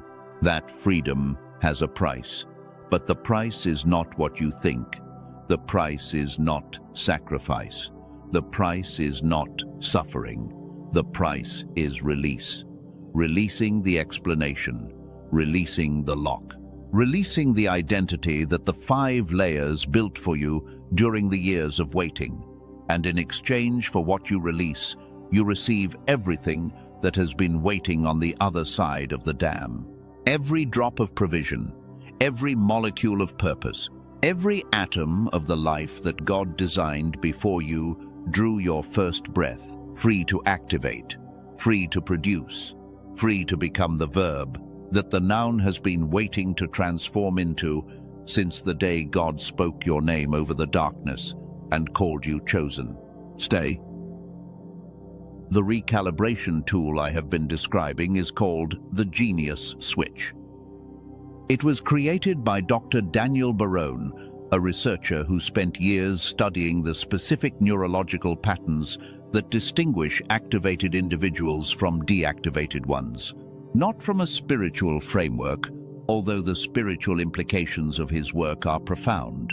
From a neurological framework, from the measurable, quantifiable, scientifically documented differences in brain activity between people whose calling is translating into reality and people whose calling is stuck in the spiritual realm without a bridge to the physical. What Dr. Barone discovered is that the difference between these two groups is not talent, not faith, not discipline, not intelligence. The difference is hemispheric synchronization. The activated individuals showed a specific pattern of brain activity where the left and right hemispheres were operating in a synchronized rhythm. The deactivated individuals showed the opposite pattern. Their hemispheres were operating independently. Desynchronized. The bridge between them was down. And the desynchronization was not genetic. It was not permanent. It was environmental. Caused by the same accumulated interference I described earlier: stress, noise, disappointment, the chronic overstimulation of a nervous system that was designed for a quieter world. The desynchronization was a survival adaptation, the brain reducing its operational complexity to conserve energy in the face of overwhelming input. And while the adaptation kept the person functional, it also kept them deactivated. It traded activation for survival, purpose for endurance, calling for coping. And most people never even notice the trade because the adaptation happens so gradually that the reduced state feels normal by the time it is fully installed. The genius switch reverses that trade. It uses a specific audio technology called neural sync to guide the hemispheres back into synchronized operation. The technology is based on the same principles that earned Dr. Roger Sperry the Nobel Prize in 1981 for his split brain research. The discovery that the two hemispheres process information on different frequencies and that synchronizing those frequencies produces a state of consciousness that is qualitatively different from what either hemisphere can achieve alone. Neural sync works by delivering precisely calibrated audio frequencies to each hemisphere simultaneously. Frequencies that match the natural synchronization pattern that the brain was designed to maintain before environmental interference knocked it offline. And when the brain receives these frequencies, it responds the way any resonant system responds to its matching frequency. It entrains, it synchronizes, it returns to the state it was designed to operate in. The process takes 8 minutes, not 8 hours, not 8 weeks, not 8 months of practice with diminishing motivation and uncertain results. 8 minutes of sitting with headphones and allowing the precisely engineered frequencies to do what willpower alone cannot do. Restore the bridge, synchronize the hemispheres, activate the translation system that converts spiritual calling into physical manifestation. I am being specific about the time because specificity matters, especially today, especially on this Sunday, when the sedation is using vagueness as a weapon. The sedation loves vagueness. It thrives on someday and eventually and when I am ready. Specificity is the enemy of sedation, and 8 minutes is very specific. 8 minutes is what stands between you and the activated state that you have been waiting years to experience. Now let me tell you what those 8 minutes actually produce, because the results are not subtle and they are not gradual. They are immediate and they are dramatic. And I say this not as a claim, but as a summary of what over 18,000 users have reported after their first session. The fog lifts, not partially. The fog lifts the way a curtain opens on a stage. One moment it is there and the next moment it is not. And what remains behind the curtain is a clarity of thought that most chosen ones have not experienced since childhood. A clarity where ideas arrive complete, where decisions feel natural, where the persistent mental effort of simply getting through the day is replaced by an effortless flow that makes everything feel different. The emotional waves stabilize. The unexplained sadness, the random anxiety, the anger that arrives without a trigger, all of it settles. Not because the emotions are suppressed, because the frequencies driving them have been corrected. The emotions were never the problem. The misaligned frequencies feeding them were the problem. And when the frequencies correct, the emotional system returns to its natural, stable, responsive state. The creative flow returns, and this is the one that changes lives. Because creative flow for a chosen one is not a luxury. It is the primary mechanism of activation. It is how the calling expresses itself in the physical world.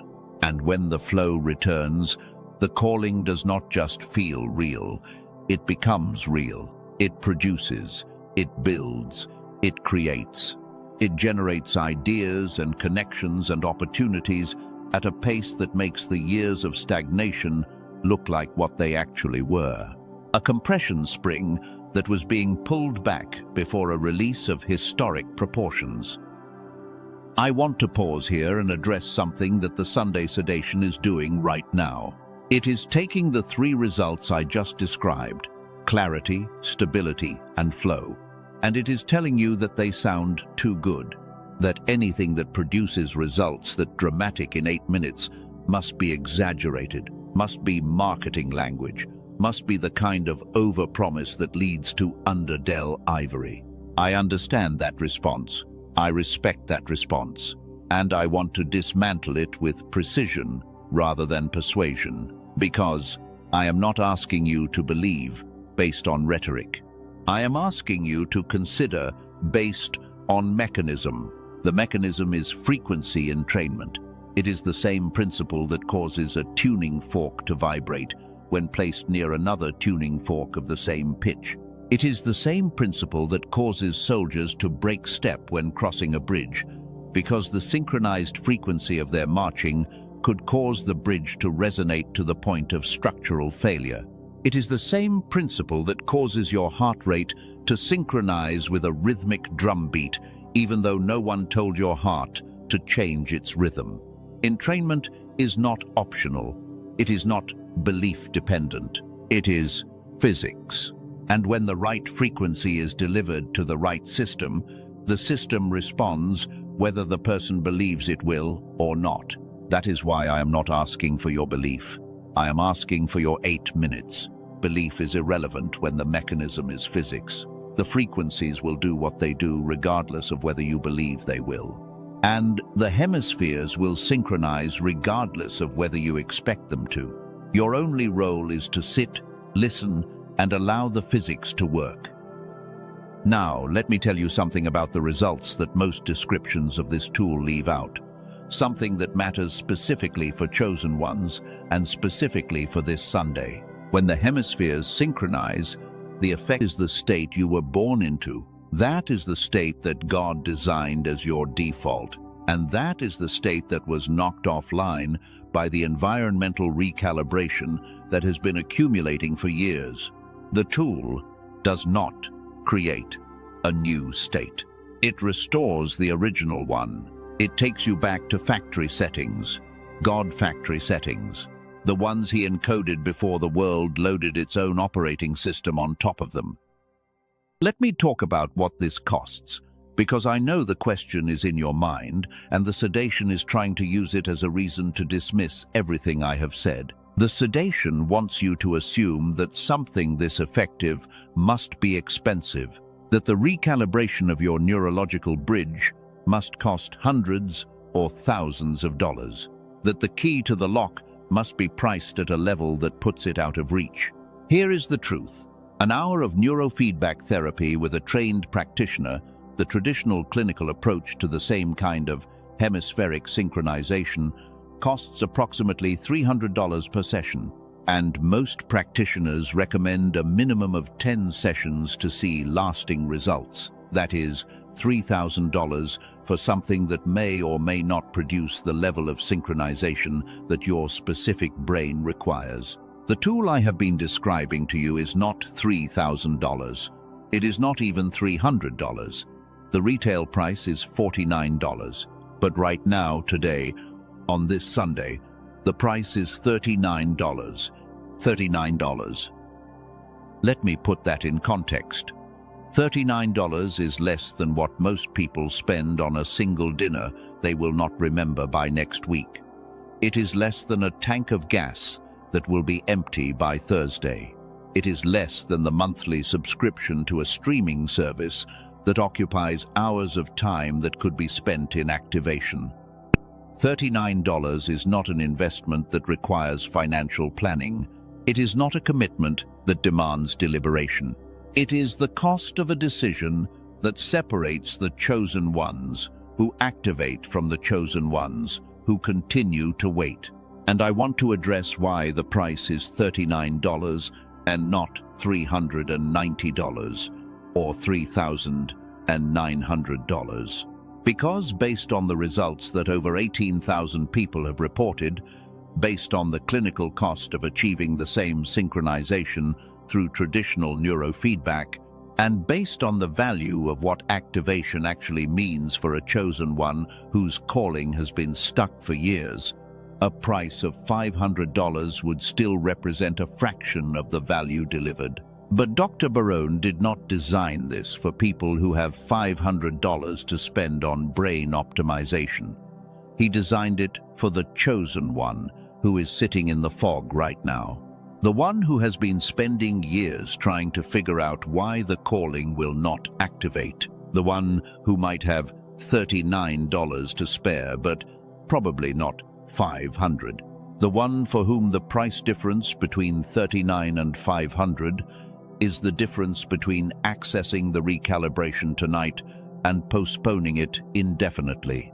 The price is $39 because the mission is activation, not profit, and a tool that is priced beyond the reach of the people it was designed to serve has failed its mission before it even starts.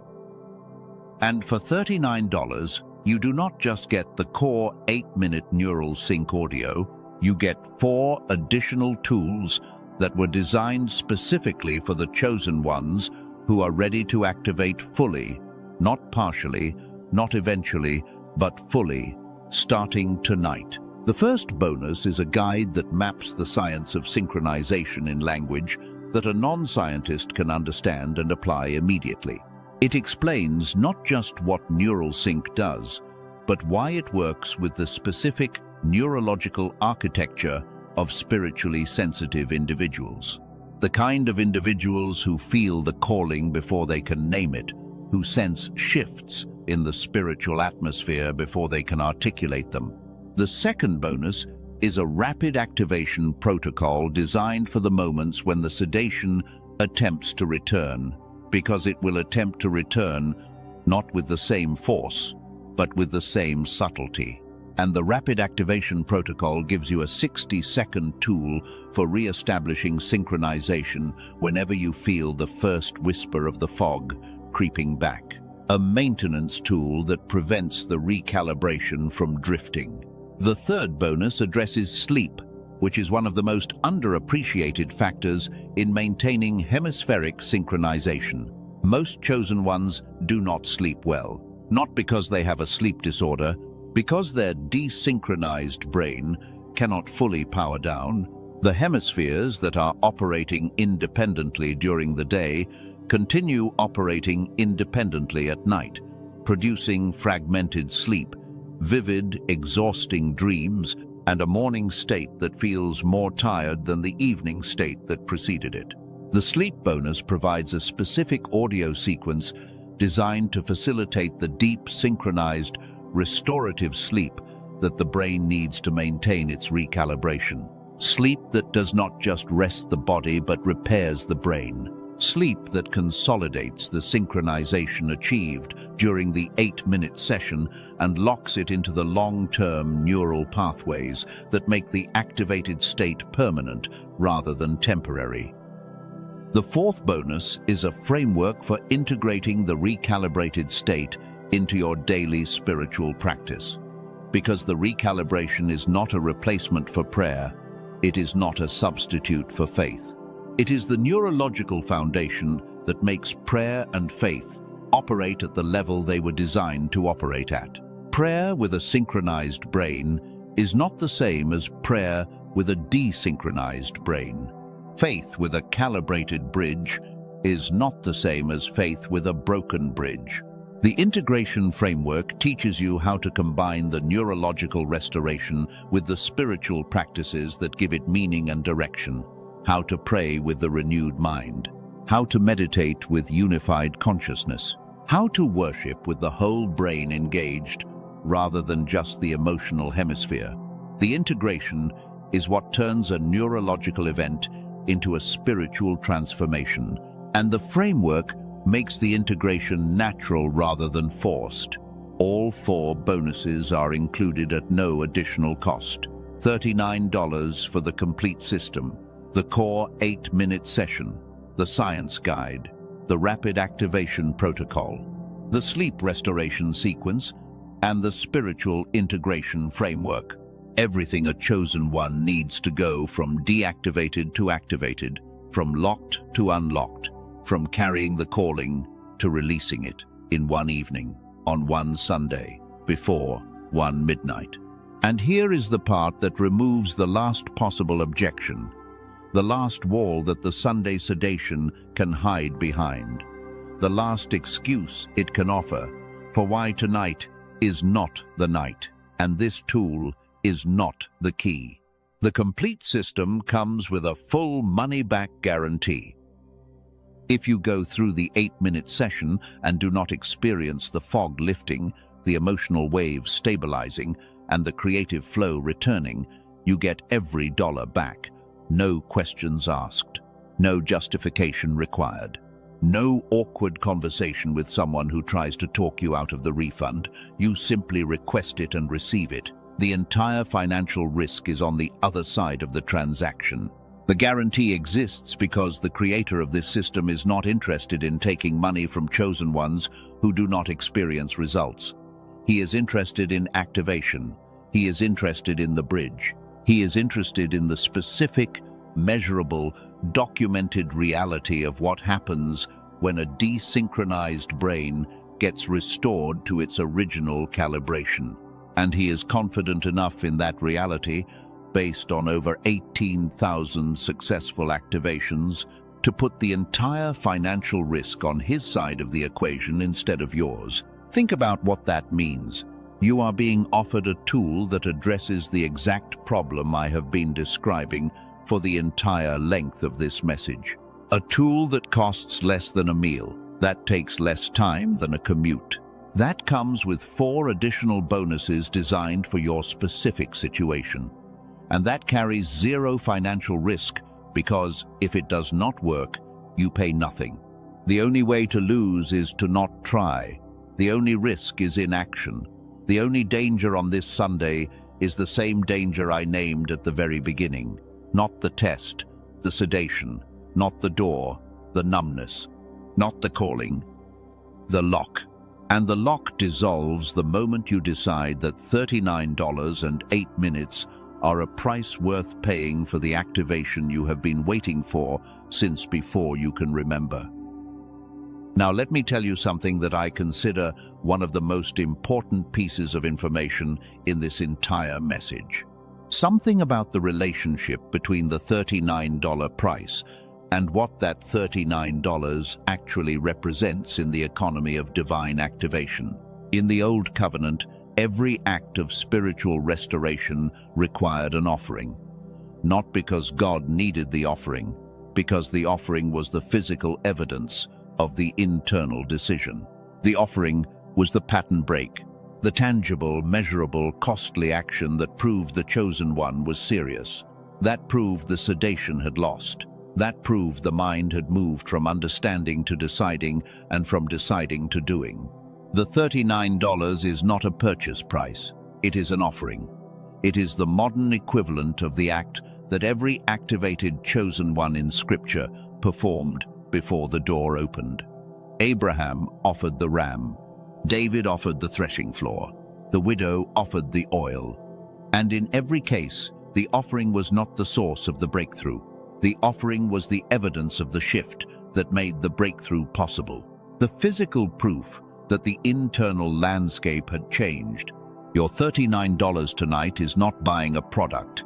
It is demonstrating a decision. It is telling the spiritual realm and your own neurology that the Sunday sedation has lost and the activation has begun.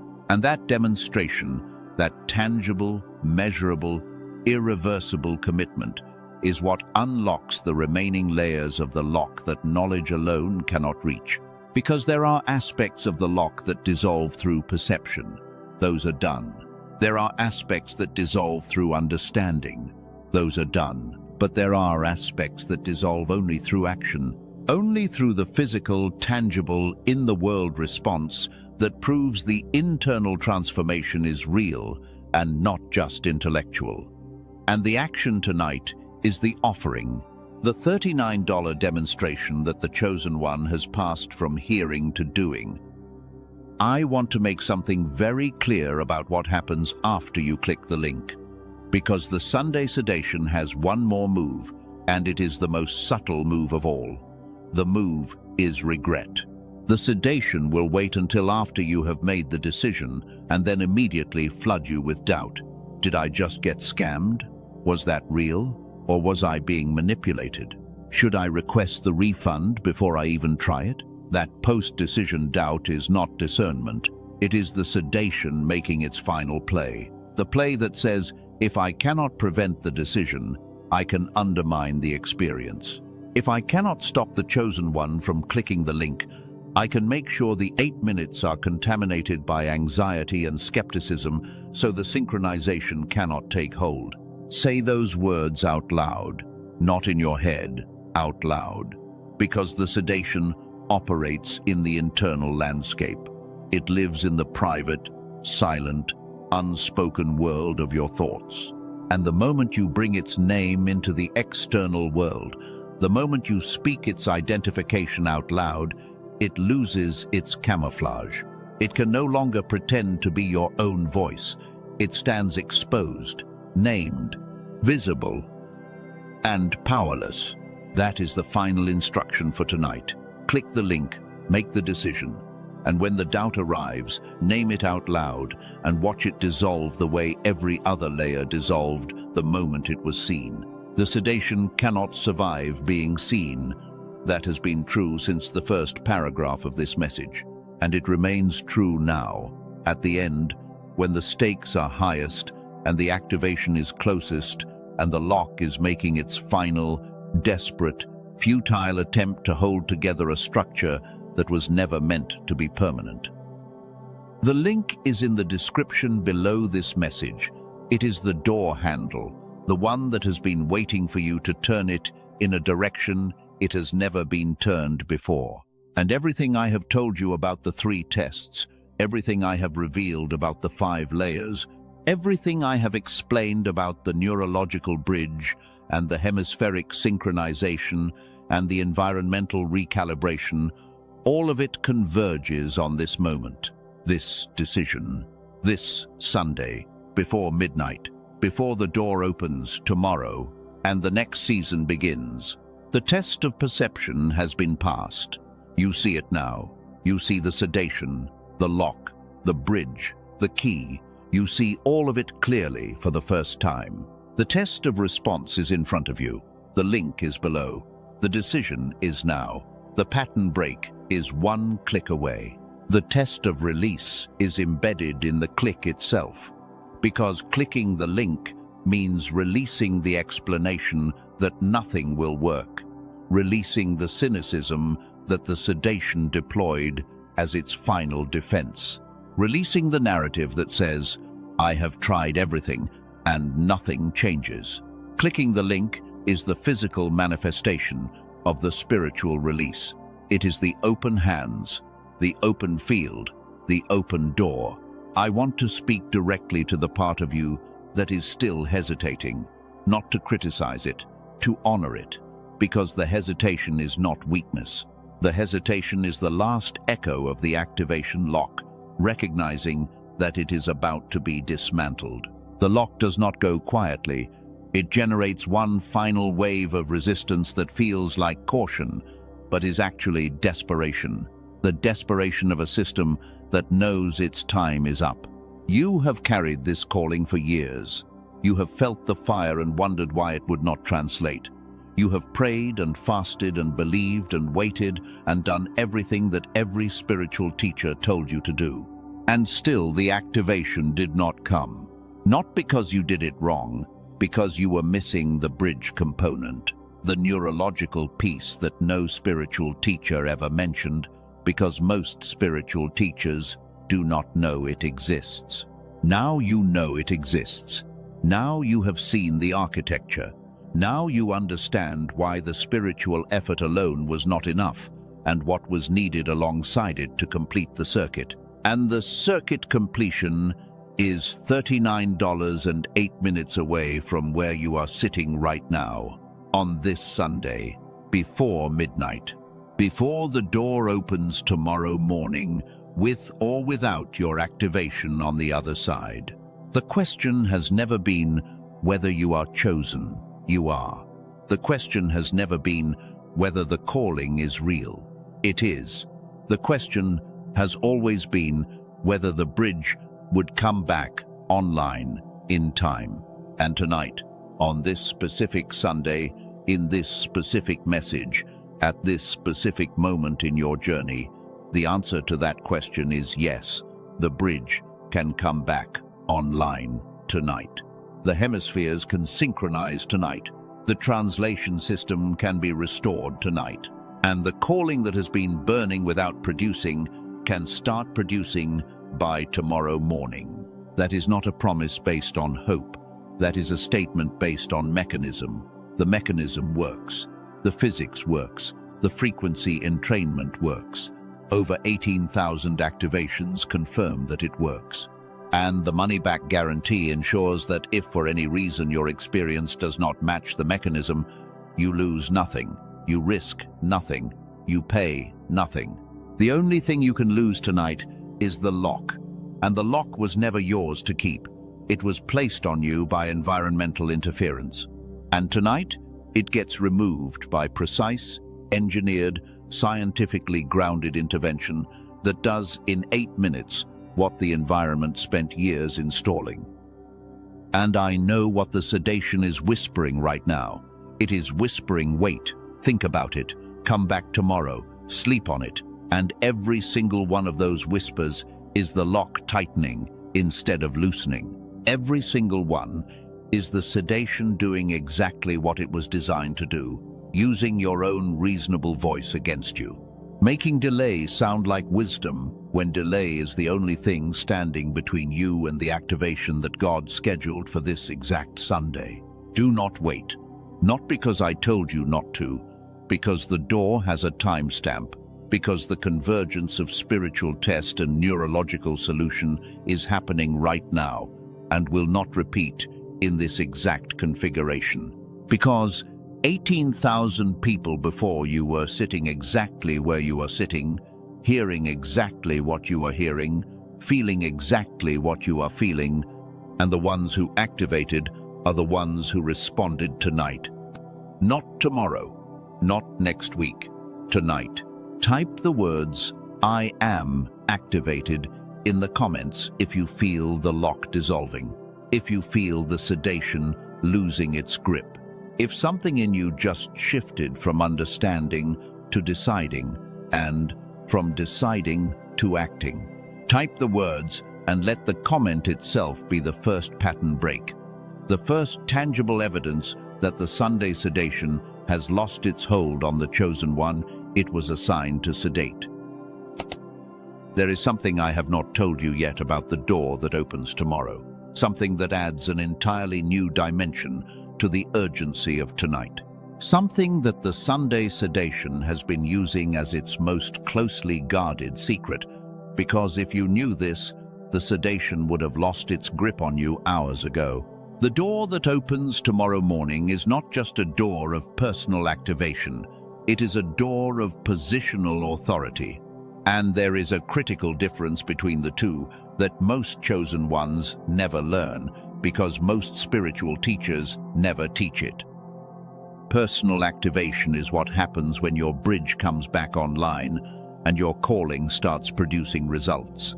It is the fog lifting, the flow returning, the ideas translating into action. Personal activation is powerful and transformative, and it is what I have been describing for most of this message. But personal activation is only the first benefit of passing the tests tonight. The second benefit, the one the sedation does not want you to know about, is positional authority. And positional authority is what separates a chosen one who is activated from a chosen one who is installed. Positional authority is what happens when a chosen one is not just activated, but positioned at the right place, at the right time, with the right calibration. It is the difference between a soldier who is armed and a soldier who is armed, and standing at the strategic position that determines the outcome of the entire battle. Both are activated, but only one is positioned. And the outcome of the battle does not depend on how many soldiers are armed. It depends on which soldier is positioned.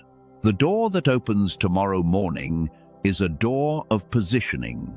It does not just restore your personal capacity, it places you in a strategic location within the spiritual landscape that carries authority over specific outcomes. Outcomes that affect not just your life, but the lives of everyone connected to you, your family, your community, your sphere of influence. Let me explain what I mean by territory, because this is not a metaphor. In the spiritual architecture that governs the interaction between the divine realm and the physical world, every chosen one is assigned a territory. Not a geographical territory, although sometimes it overlaps with geography. A sphere of influence, a domain of impact, a specific set of circumstances, relationships, and outcomes that are assigned to the authority of a specific chosen one and cannot be fully activated until that chosen one is positioned in the seat. Your territory has been running on autopilot since the day you were supposed to occupy it, running without a positioned authority, running without the specific frequency that only a calibrated, activated, synchronized chosen one can broadcast. And the absence of that frequency has created gaps, vulnerabilities, openings that were not supposed to exist. Problems that should have been solved by now but were not, because the person assigned to solve them was sitting in the fog, wondering why the calling would not activate. Relationships that should be thriving but are strained because the organizing frequency is missing. Financial circuits that should be producing but are running at minimum because the authority seat is vacant. You have felt the weight of this without knowing what it was. The sense that something is wrong in your sphere that you cannot name or fix. The awareness that people around you are struggling in ways that seem unnecessarily severe. The intuition that situations in your family or community have a spiritual component that no one is addressing. That weight is the weight of an unoccupied territory. A territory that is calling for its assigned authority the same way a body calls for oxygen, not with words, with desperation. And tomorrow morning, when the door opens, it opens into that territory. It opens into the seat of authority that has been vacant since the bridge went down. And the chosen one who walks through that door does not just get activated personally, they get positioned strategically. They take the seat, they broadcast the frequency, and the territory responds the way a dehydrated plant responds to water, not gradually, immediately, with a visible, measurable, unmistakable restoration that everyone in the territory can feel even if they cannot explain what changed. This is why the sedation fights so hard on Sundays like this one. The sedation is not just protecting the lock on one chosen one, it is protecting the vacancy in the territory. Because a vacant territory is a territory that the forces of interference can operate in freely.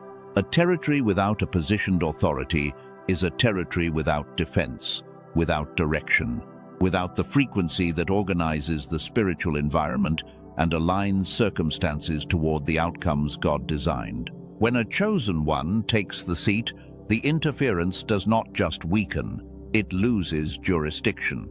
It loses the legal right to operate in a territory that now has a positioned, calibrated, authorized occupant broadcasting the frequency of divine alignment. And that loss of jurisdiction is not gradual, it is immediate. The moment the seat is occupied, the interference is displaced, not fought, displaced. The way darkness is displaced by light. Not through combat, through presence. Your presence in the seat is the solution to problems that you thought required your effort. You thought you had to figure out the answers, develop the strategies, create the plans, solve the puzzles. But the truth is that 90% of what needs to change in your territory changes automatically the moment you take the seat. The frequency does the work.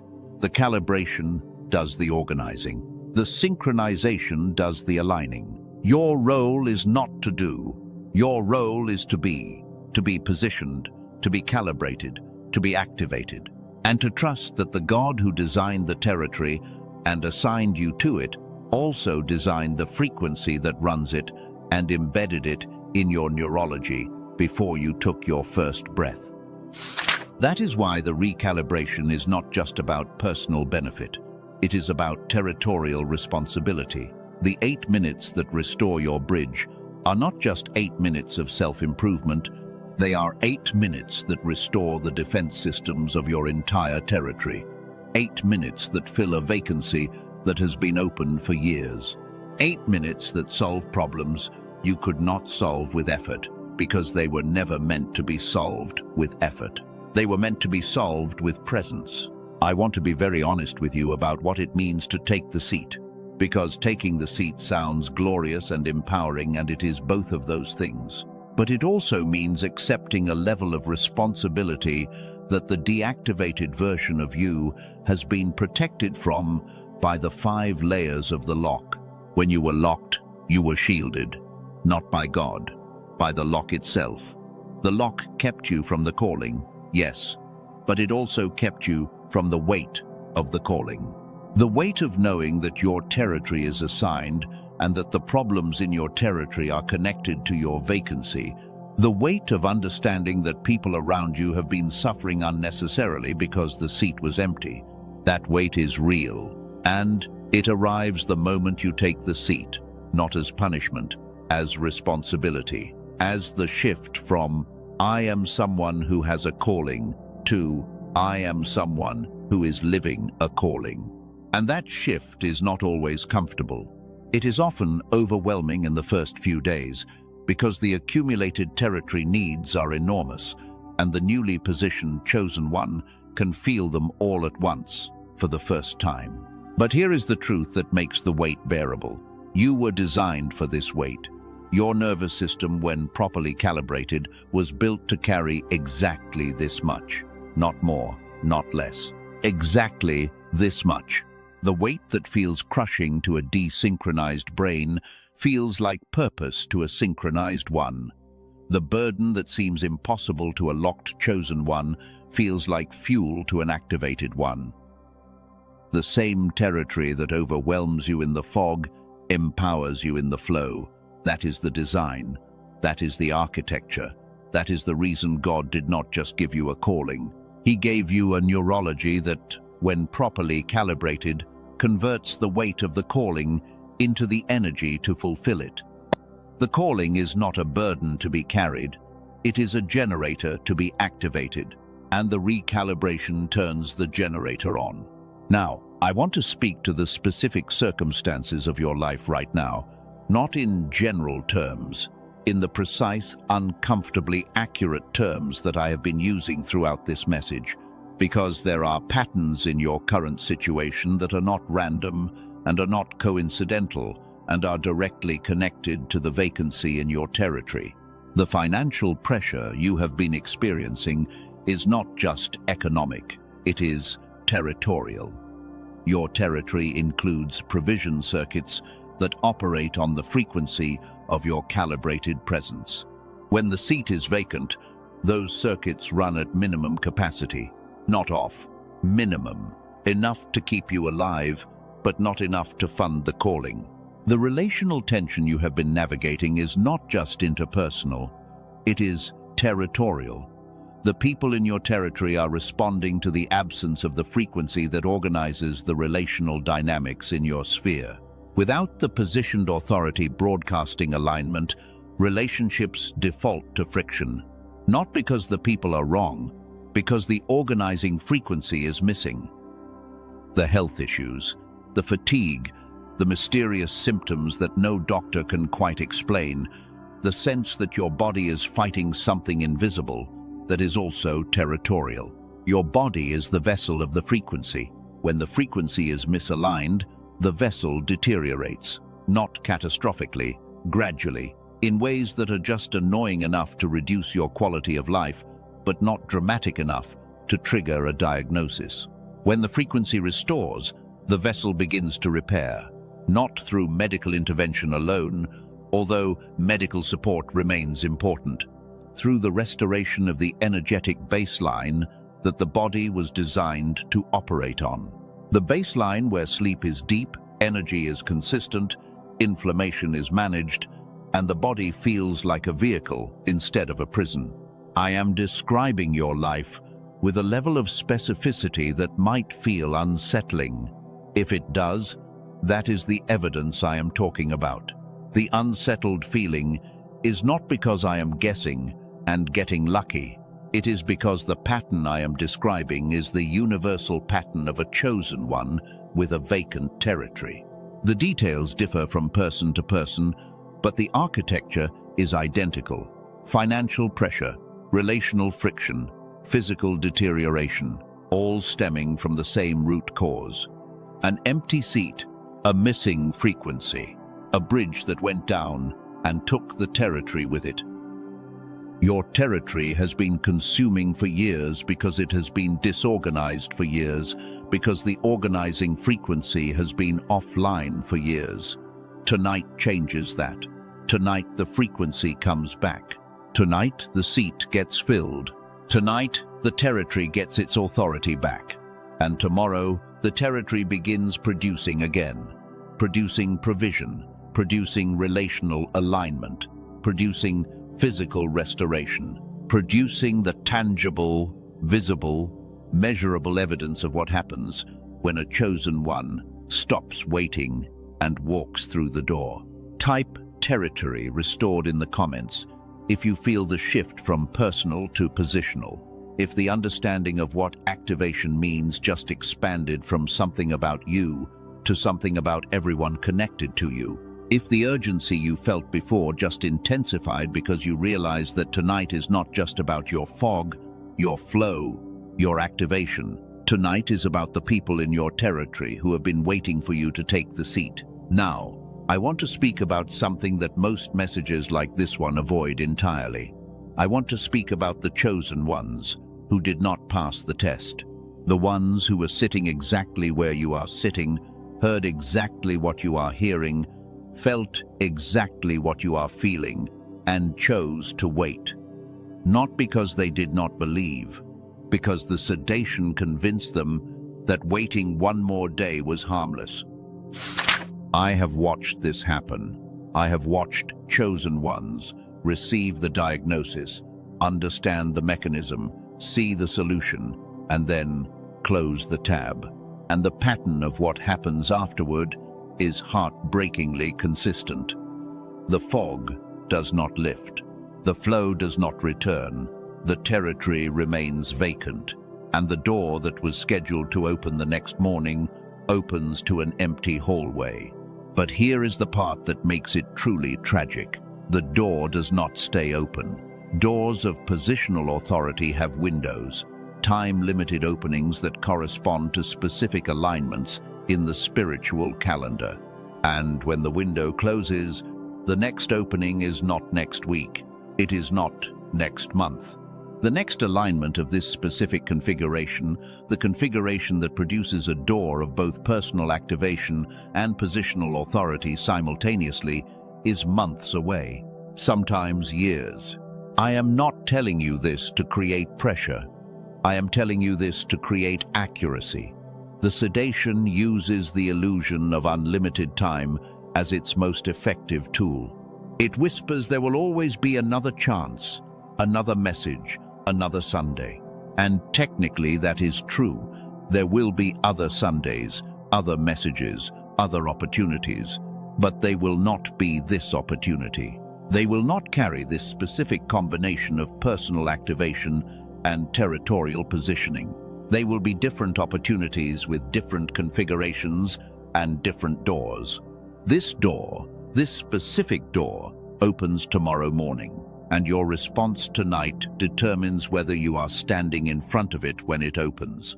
Not whether you are a good person, not whether you deserve it, not whether you have earned it through sufficient spiritual effort, whether you responded when the signal came, whether you broke the pattern on the day the pattern was scheduled to be broken, whether you chose activation on the Sunday that activation was offered. I have watched chosen ones who missed the window spend months trying to recreate what was available in a single evening, spending hundreds of dollars on therapy and coaching and programs and retreats, trying to piece together the activation that was available for $39 on one specific Sunday, not because the other approaches are bad, they are valuable, but because they are trying to build from scratch what was being offered pre-built, trying to assemble the bridge from individual components when the complete bridge was available as a single, integrated, ready-to-install system. Do not be the chosen one who spends months rebuilding what was available tonight. Do not be the one who looks back at this Sunday and says, "That was the moment, that was the door, and I let the sedation convince me to wait one more day." Do not be the cautionary tale that I tell in the next message to the next chosen one who is sitting where you are sitting and needs to hear what happens when the sedation wins. Be the testimony instead. Be the one who broke the pattern on the Sunday the pattern was scheduled to be broken. Be the one who saw the sedation for what it was, named the lock for what it was, understood the bridge for what it was, and clicked the link before midnight because the calling burned too hot and the ache lasted too long, and the territory had been vacant too many years for one more day of waiting to be acceptable. Be the one who said, "Not tonight, not on this Sunday, not on the Yom Rishon that God designed for my activation. The sedation loses tonight, and I win. The lock opens tonight, and I walk through. The bridge comes online tonight, and the calling translates."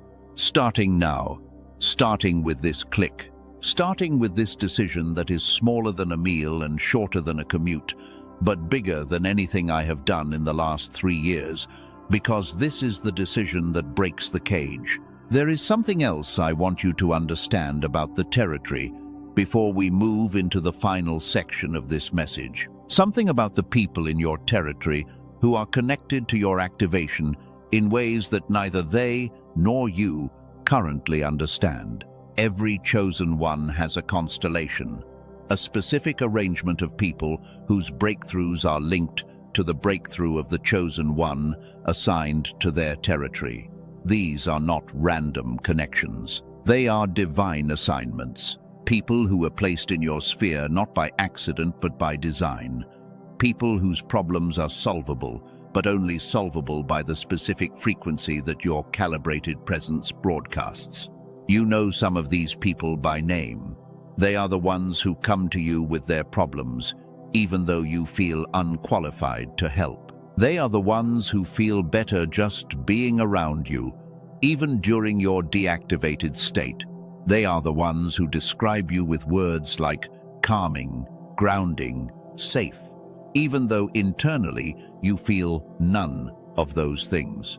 What they are responding to is the residual frequency, the echo of your calibrated state that is still faintly detectable even through the desynchronization, the shadow of what you were designed to broadcast at full power. Imagine what happens when the shadow becomes the substance, when the faint echo becomes the full signal. When the residual frequency that they are already responding to is amplified to its intended volume by the restoration of the bridge, The people in your constellation will feel the difference before you explain it. They will sense the shift before you announce it. And their breakthroughs will begin cascading in the wake of yours. Not because you did anything for them specifically, because your presence at full frequency creates the conditions under which their own calling can activate. This is the cascading activation principle, the principle that says one positioned chosen one does not just fill one seat. One positioned chosen one triggers a chain reaction of activations across their entire territory. The first activation enables the second enables the third, and within weeks of one chosen one taking their seat, the entire territory begins to shift. Relationships that were stagnant start moving. Financial opportunities that were invisible become visible. Health issues that were chronic start resolving. And the people in the constellation start reporting their own versions of the same experience. Fog lifting, clarity returning, flow reactivating. They will not know that your activation triggered theirs. They will think it was coincidence. They will think the timing was random. They will come to you and say something strange is happening. Things are starting to move. I feel different, and I do not know why. And you will know why.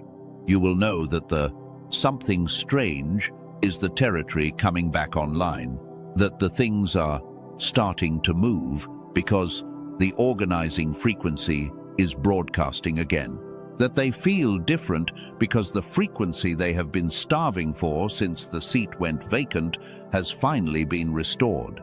That is the scope of what is at stake tonight. Not one life, not one calling, not one activation. An entire constellation of people whose breakthroughs are downstream from yours, whose activations are waiting on your activation, whose territories are connected to your territory in a network of divine assignment that extends far beyond what you can see from the fog. And the fog is why you cannot see it. The fog is why the scope feels abstract instead of specific. The fog is why the territory feels like a concept instead of a responsibility. But when the fog lifts, when the bridge comes back online, and the frequency restores, and the seat is finally occupied, the scope becomes clear. The constellation becomes visible. The connections become obvious. And the weight that felt crushing in the fog transforms into purpose in the clarity. Every person you have ever felt responsible for without knowing why. Every situation you have ever felt called to address without having the energy to engage. Every relationship you have ever known was important without being able to articulate why. All of those feelings were your spirit sensing the constellation through the fog, detecting the assignments through the desynchronization, knowing at a level deeper than cognition that the territory was real and the people were real, and the vacancy was costing them something that only your presence could restore. Tonight you stop sensing it through the fog and start seeing it in the clarity. Tonight the bridge comes back and the constellation becomes visible and the assignments become actionable and the weight becomes fuel and the calling becomes a verb, not someday, not next season. Tonight, before midnight. Before the door opens. Before the Yom Rishon passes and the window of this specific configuration closes and the constellation goes back to waiting for the next alignment that may be months or years away. I know I keep coming back to the urgency, and I know the sedation keeps trying to convince you that the urgency is manufactured, that I am creating artificial pressure to drive a decision. So let me address that one final time with complete transparency. The urgency is not manufactured. The urgency is the natural byproduct of a time-limited window intersecting with a permanent need. The window is time-limited. The need is permanent. And the urgency exists in the gap between the two. It is the same urgency that Esther felt when Mordecai said, "Who knows whether you have come to the kingdom for such a time as this?" It is the same urgency that David felt when the messenger said, "Your father is calling." It is the same urgency that Peter felt when Jesus said, "Do you love me?" And the question could not wait until the next day because the restoration was happening now. The urgency is real. The window is real. The constellation is real. And your decision tonight, one way or the other, is real. It will have consequences that extend far beyond this Sunday, far beyond your personal comfort, far beyond the $39.08 that separate the locked state from the activated one. Let me close this section with a prayer that I want you to receive not with your mind but with your spirit. Not as words to be analyzed but as frequencies to be absorbed. Because what I am about to say is not information. It is activation language. It is the verbal equivalent of the key turning in the lock. And if you let it reach the part of you that the sedation cannot sedate, the part that has been burning since before you can remember, the part that knows beyond knowing that you are chosen and called and marked and assigned, this prayer will do something that no amount of additional explanation can do. It will position your spirit to receive what your neurology is about to be calibrated to translate. God of the Yom Rishon, the God who speaks new things into existence on the day of beginning, I ask you to do what you have been waiting to do. Fill the seat, restore the bridge, calibrate the frequency, activate the calling that you embedded in this chosen one before the foundation of the world. Dissolve every layer of the lock that has kept them stationary. Dismantle every mechanism of the sedation that has kept them numb. Remove every filter that has distorted their perception and every excuse that has delayed their response and every explanation that has prevented their release. And open the door. Not tomorrow. Now. In this moment. In this breath. In this decision that is forming right now, in the heart of the one who has stayed through every layer, every test, every revelation, and is still here, still burning, still chosen. And about to be activated. I speak synchronization over their hemispheres. I speak clarity over their fog. I speak stability over their emotions. I speak flow over their creativity. I speak provision over their finances. I speak alignment over their relationships. I speak restoration over their bodies. I speak authority over their territory.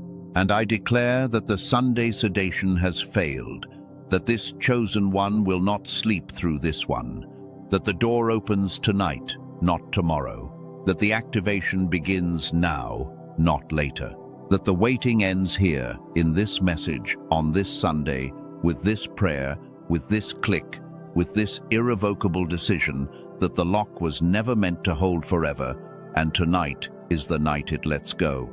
In the name of the God who designed both the spirit that carries the calling and the neurology that translates it. It is done, it is activated, it is yours. We are approaching the end of this message, and I want to use these final minutes to do something that I have been building toward since the very first sentence. I want to speak directly to the version of you that exists on the other side of tonight, not the version that is listening right now, wrestling with the sedation, weighing the decision, feeling the pull between the familiar numbness and the unfamiliar activation. I want to speak to the version that has already decided. The version that has already clicked the link, already completed the 8-minute session, already felt the hemispheres synchronize, already experienced the fog lift, already woken up tomorrow morning with the clarity and the stability and the flow. I want to speak to that version because that version needs to hear something that no one else will tell them. Something that will make the difference between a chosen one who activates and then maintains the activation, and a chosen one who activates, experiences the breakthrough, and then slowly drifts back toward the locked state, because they did not understand what was required to hold the new position. The first thing the activated version of you needs to know is this: the sedation will return, not with the same force, never again with the same force, but it will make attempts, small ones, subtle ones, the kind of attempts that do not feel like attacks because they disguise themselves as normal life. A stressful day at work, a disagreement with someone you love, a financial surprise that triggers the old anxiety patterns. These are not the sedation coming back at full power. These are echoes, residual patterns that were installed so deeply during the years of desynchronization that they take time to fully dissolve. And the correct response to echoes is not panic. It is the rapid activation protocol that comes with the system. 60 seconds of recalibration that resets the frequency and reminds the hemispheres of their synchronized state. Use it every time, without exception. The echoes fade faster when they are met with immediate recalibration instead of being allowed to linger. The second thing the activated version of you needs to know is that the territory will respond faster than you expect, and the response will feel overwhelming at first. When the seat has been vacant for years and the chosen one finally takes it, the territory does not send its needs in an orderly queue. It sends them all at once. The relationships that need alignment will all seek your attention simultaneously. The financial circuits that need restoration will all activate at the same time. The assignments that have been waiting will all present themselves in the same week. And the sheer volume of incoming activity will feel nothing like the stillness you have grown accustomed to during the years of deactivation. This is not a malfunction. This is the backed-up accumulation of territory needs that could not be processed while the seat was empty. And the correct response is not to try to address them all with effort. The correct response is to maintain the frequency. Stay calibrated, stay synchronized, stay in the seat, and trust that the frequency itself is doing the organizing. Some of them will call it a phase. Some will call it a midlife crisis. Some will suggest that you are being irresponsible or unrealistic or overly optimistic.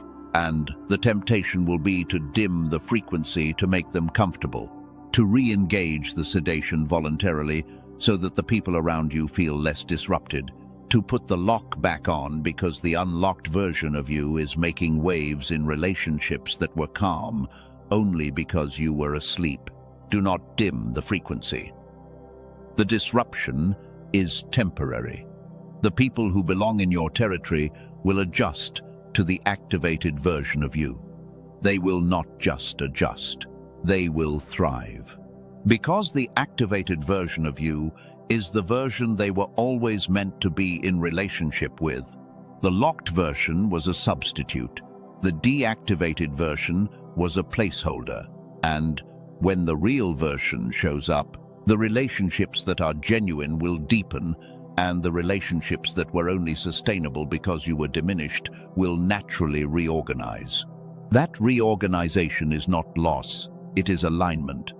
And it is one of the most painful parts of the activation process because it requires you to trust the frequency more than the familiarity, to trust the territory design more than the relationship patterns you have grown comfortable with, to trust God more than the equilibrium that the sedation established during the years it was in control.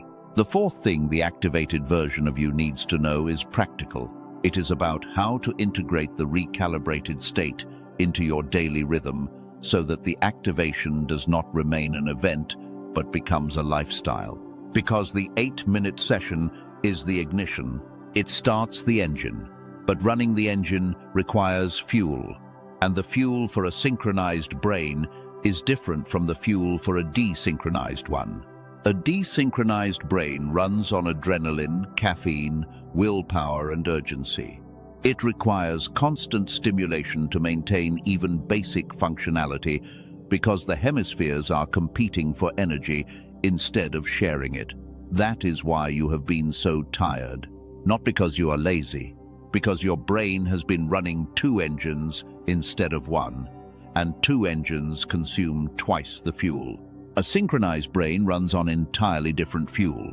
It runs on clarity, purpose, rest, and alignment. It requires less stimulation because the hemispheres are sharing resources instead of competing for them, which means that after the recalibration, you will notice a dramatic reduction in your need for stimulation. The caffeine consumption will naturally decrease. The need for constant noise and distraction will diminish. The compulsive checking of the phone, the mindless scrolling, the background television, all of it will start to feel unnecessary because the thing those behaviors were compensating for, the neurological discomfort of desynchronization, no longer exists. Do not fight this change. Embrace it. The reduction in stimulation is not loss, it is restoration. It is your brain returning to its designed operating parameters, which require far less input and produce far more output than the survival mode you have been living in. The 5th thing is about prayer, because I said earlier that the recalibration is not a replacement for prayer, but a foundation for it. And I want to explain exactly what that means for your daily practice. Prayer with a desynchronized brain is like trying to make a phone call with a broken antenna. You can speak, you can pour your heart out, you can cry and plead and worship, but the signal is fragmented. Parts of the prayer get through, other parts get lost in the static, and the response from God, which is always immediate, always complete, always precisely calibrated to what you asked, that response gets fragmented on the way back. You receive pieces of it, hints, impressions, vague senses that something was communicated, but you cannot quite make out the specifics. And over time, the fragmented reception starts to feel like silence. Not because God stopped speaking, because the antenna stopped translating. That is what awaits you on the other side of tonight. Not just personal activation and territorial positioning, a prayer life that operates on an entirely different level, a connection with God that is not mediated by a broken antenna, a spiritual practice that feels the way it was always supposed to feel, direct, clear, reciprocal, alive. The 6th thing, and this one is specifically for the chosen ones who have been in ministry, in leadership, in any position where other people depend on their spiritual capacity, the activation will change the dynamic of your service completely. You have been serving from a depleted state, pouring out from a reservoir that has been running low for years, giving from a capacity that was diminished by the desynchronization and compensated by sheer willpower and sacrificial effort. After the recalibration, you will serve from overflow instead of depletion. The difference is not subtle. It is the difference between dragging a cart uphill and riding a current downstream. The same work, the same territory, the same assignments, but the energy source is completely different. Instead of drawing from a limited reserve of willpower, you are drawing from the unlimited flow of synchronized creative output.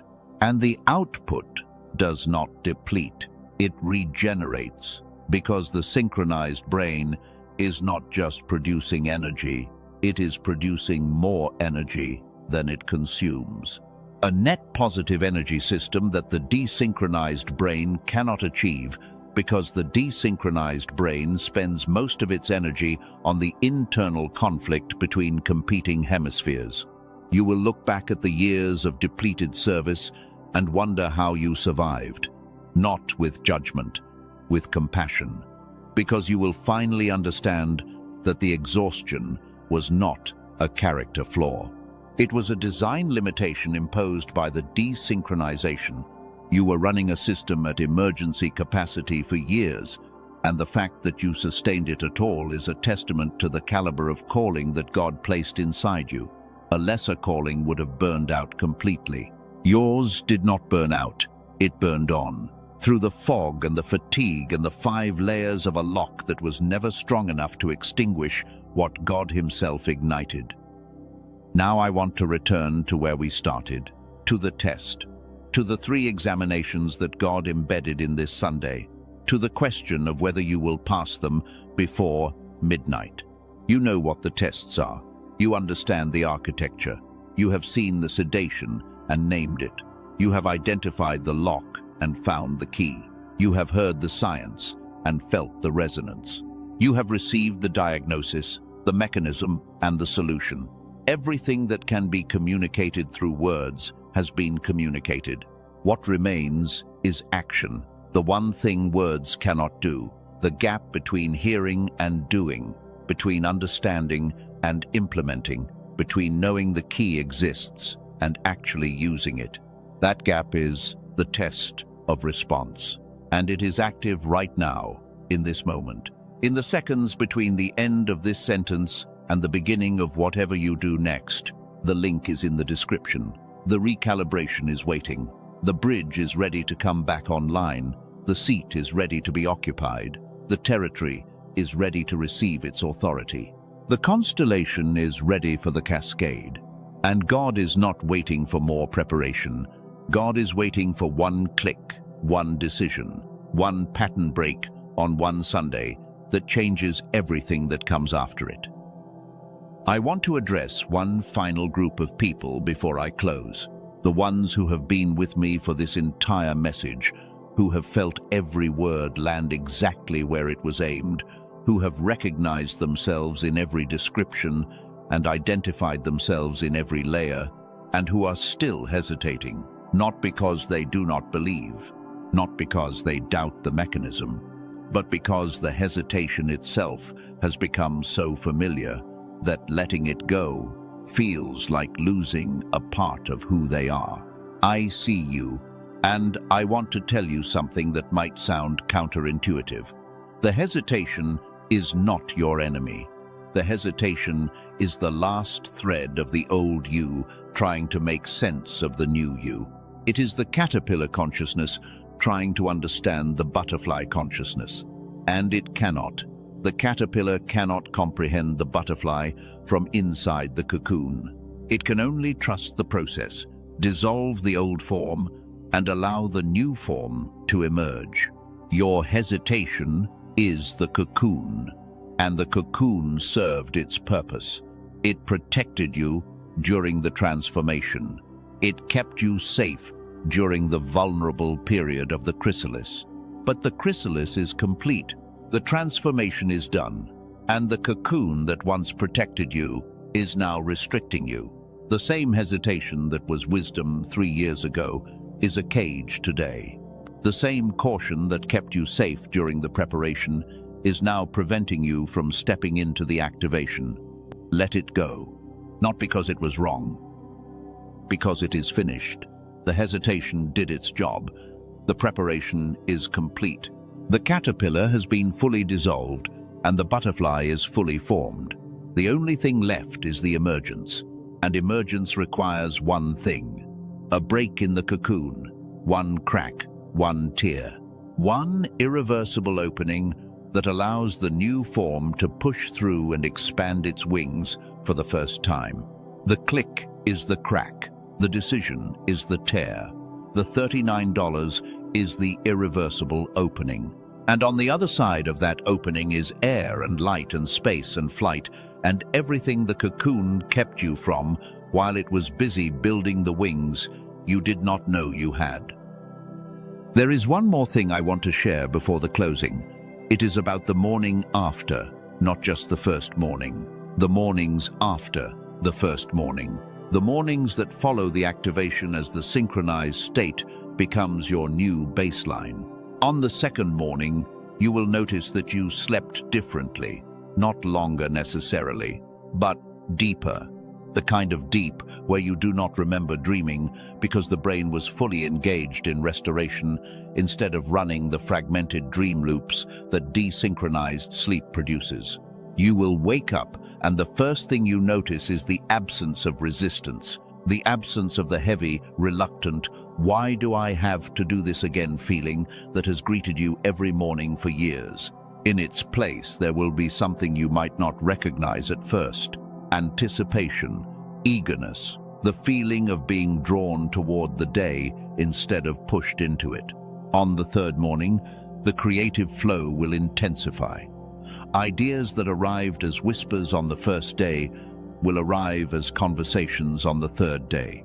Full, detailed, multi-layered ideas with implementation steps already attached. You will reach for your phone not to scroll but to record, not to consume but to create. And the shift from consumer to creator will happen so naturally that you will not notice it until someone else points it out. By the end of the first week, the territory effects will become visible. A phone call you did not expect, an opportunity that appears from a direction you were not looking, a conversation with someone in your sphere that shifts in tone from cautious to confident, a financial surprise that is positive for the first time in longer than you can remember. These are not coincidences. These are the provision circuits coming back online. These are the territory responding to the restored frequency. By the end of the first month, you will have difficulty remembering what the fog felt like, not because the memory is erased, because the contrast between the fogged state and the clear state is so stark that the fogged state becomes abstract. The way you cannot fully remember what it feels like to have the flu when you are healthy. You know it was bad. You know it lasted a long time. But the actual sensation of it fades because the body cannot hold two states simultaneously. And the activated state is so much more aligned with your design that the deactivated state simply cannot compete for space in your active consciousness. I am telling you these specifics because I want you to have a roadmap for the first 30 days, not a vague hope that things will get better. A specific day-by-day description of what the activation looks like as it unfolds, so that when the echoes of the sedation whisper that it is not working, you can compare what you are experiencing against the roadmap and see for yourself that it is working, that the timeline is matching, that the fog is lifting on schedule and the flow is returning on schedule and the territory is responding on schedule. The roadmap is your defense against the echoes, and the echoes are the only thing the sedation has left after tonight. Once the lock dissolves and the bridge restores and the tests are passed, the sedation cannot re-engage the full architecture. It can only send echoes, and echoes are weak. Echoes are manageable. Echoes are what happen when a system that used to have power loses it and can only repeat the patterns of power without the substance of power. Like a recorded storm played through a speaker, it sounds like a storm, but it cannot create wind. The echoes cannot create fog. They can only remind you of fog. And the reminder is not the thing itself. The reminder dissolves the moment you use the 60-second protocol and the hemispheres resynchronize, and the clarity returns, and the echo goes silent until the next attempt, which will be weaker than the last, which will be weaker than the one before it, until the echoes fade entirely and the synchronized state becomes so deeply installed that the idea of going back to the desynchronized state feels as absurd as going back to crawling after you have learned to walk. Chosen one, I want to take you back to this morning, to the moment you woke up, before you checked your phone, before you scrolled through the notifications, before the routine of the day began to install itself over the top of whatever God was trying to show you in those first few seconds of consciousness. There was a moment, a small one, a flicker of something that you probably dismissed as nothing, a feeling in your chest that did not quite have a name, a thought that arrived from nowhere and hovered at the edge of your awareness for just long enough to be noticed before the fog swallowed it. That was the signal. That was God initiating the test. That was the Yom Rishon algorithm activating in your spirit and trying to communicate through a desynchronized brain that could only translate the full signal into a flicker, a fraction of a fraction of what was actually being transmitted. And even that fraction was enough to make you pause, enough to make you feel something, enough to create the opening through which this message eventually reached you. Trace the line, from that morning flicker to this moment. Every decision you made today that seemed random was not random. Every click, every scroll, every impulse that moved you through the digital landscape was being guided by the same signal that tried to reach you this morning. The signal that said, today is the day. Today is the test. Today is the door. And the fact that you navigated through the noise of an entire Sunday to arrive at this specific message at this specific moment is not coincidence. It is confirmation. The signal found you. Through the fog, through the desynchronization, through the 5 layers of the lock and the thick blanket of the sedation. The signal found you anyway. Because the signal is stronger than the sedation, because the calling is louder than the lock, because the God who designed the test also designed the path that leads to passing it, and he laid that path under your feet this morning before you even opened your eyes. You have been walking the path all day without knowing it, and now you are standing at the end of it.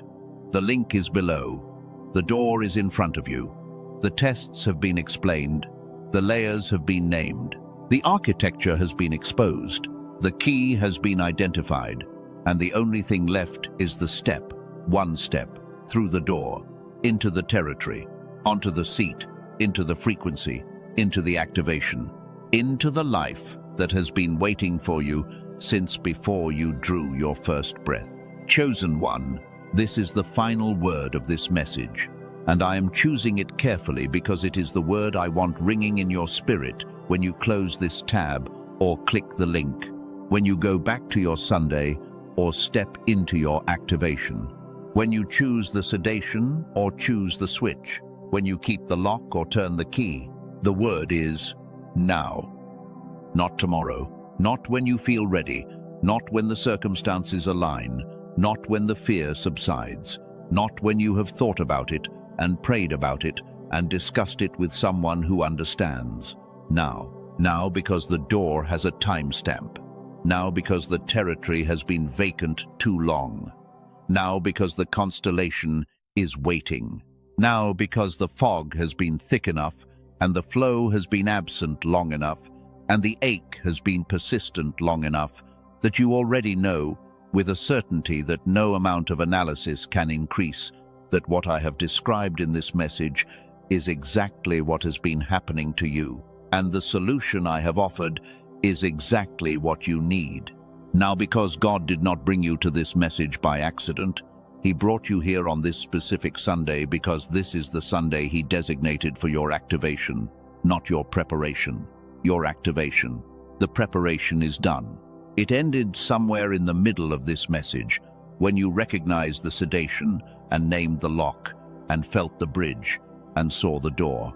Everything since then has been the space between knowing and doing. And that space closes now, not with a dramatic gesture, not with an emotional outburst, not with a lightning bolt from heaven, with a click. A quiet, private, simple $39 click that the world will never know about and that you will never forget. The click that broke the cocoon, the click that filled the seat, the click that restored the bridge, the click that activated the calling, the click that answered God when He said, "This Sunday is yours," and you said yes. The link is in the description. The door is open, the seat is waiting, the territory is calling. The constellation is ready, the sedation is losing, the lock is weakening. The bridge is one session from full restoration, and the chosen one, who has carried the calling for years without activation, is 8 minutes from becoming the chosen one who carries the calling with full, unlimited, unstoppable, divinely calibrated, neurologically synchronized, territorially positioned power. 8 minutes. $39. Zero risk. One Sunday. Your Sunday. This Sunday. Now. I said the word now was the final word, and it was. What follows is not more information. It is not more persuasion. What follows is a closing that I offer to every chosen one who has stayed through an entire message of this length. A closing that is not about the tool or the territory or the test. It is about you, specifically, personally. You are remarkable, not because of what you will do after tonight, because of what you have already survived to get to tonight. The years of fog, the years of numbness, the years of carrying a fire that would not translate, and a calling that would not activate, and a purpose that would not manifest. The fact that you are still here, still listening, still burning, after all of that, is not ordinary endurance. It is extraordinary evidence. Evidence that what God put inside you is real and permanent and indestructible. Evidence that no amount of sedation, no number of layers, no depth of lock can extinguish the flame that the Creator Himself ignited in the furnace of your spirit before time began. You did not make it to this point by accident. You made it by design. God designed you with enough resilience to survive the locked years, enough fire to outlast the sedation, enough ache to keep reaching for the door, even when the reaching produced nothing visible. And tonight, the reaching produces everything. Tonight, the hand that has been reaching for years finally closes around the handle, and the handle turns, and the door opens, and the chosen one walks through. Not because they were perfect, because they were persistent. Not because they were strong, because they refused to let the weakness be the final word. Not because the sedation failed to reach them. It reached them every single day. But because on this Sunday, on this Yom Rishon, on this day of beginning, they decided that the sedation had reached them for the last time. That decision is your birthright. The activation is your inheritance. The territory is your assignment. The constellation is your responsibility. And the bridge, the beautiful, elegant, divinely designed neurological bridge that connects everything you are in the spirit to everything you can become in the physical, the bridge is 8 minutes from full restoration. You have waited long enough. The territory has been vacant long enough. The constellation has been waiting long enough. The fire has been contained long enough. And the God who marked this Sunday, who embedded the 3 tests, who designed the 5 layers as temporary structures with a built-in expiration date, who orchestrated the convergence on the exact Sunday that you would be listening, that God is not asking you to wait one more day. He is asking you to click. He is asking you to break the pattern. He is asking you to pass the test. And He is telling you, in the same voice that spoke light into the darkness on the first Yom Rishon, in the same tone that called David from the fields and Esther to the throne and Peter from the nets, He is telling you that the door is open, the seat is ready, the bridge is available, the activation is now, and the only thing between you and everything He has been storing for you, on the other side of the dam, is one click, one decision, one Sunday, one moment of honest, beautiful, irreversible yes. The years of waiting were not wasted. They were the pressure that creates the diamond. They were the compression that creates the spring. They were the darkness that makes the dawn unmistakable. And the dawn is here, not approaching. Here, not coming soon. Now, on your screen, in this message, through this link, in the next 8 minutes of your life, every tear you cried in the fog was counted. Every prayer you prayed through the static was heard. Every morning you woke up with the ache and chose to keep going instead of giving up was recorded.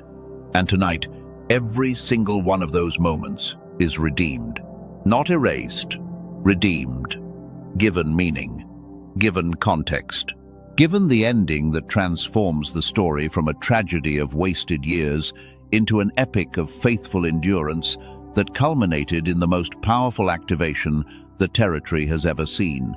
Because a chosen one who activates after years of faithful waiting does not activate at the same level as a chosen one who activates immediately. The faithful waiting adds power. The endurance adds authority. The years of carrying the calling without the bridge add a depth of compassion and understanding that a quickly activated chosen one simply does not possess. You are not behind schedule. You are on a different schedule. A schedule that produces a deeper activation, a wider territory, a more powerful frequency, and a more far-reaching cascade than the standard timeline could ever generate. Your wait was not a delay, it was a design. And tonight, the design is complete. Say yes, click the link, and walk through.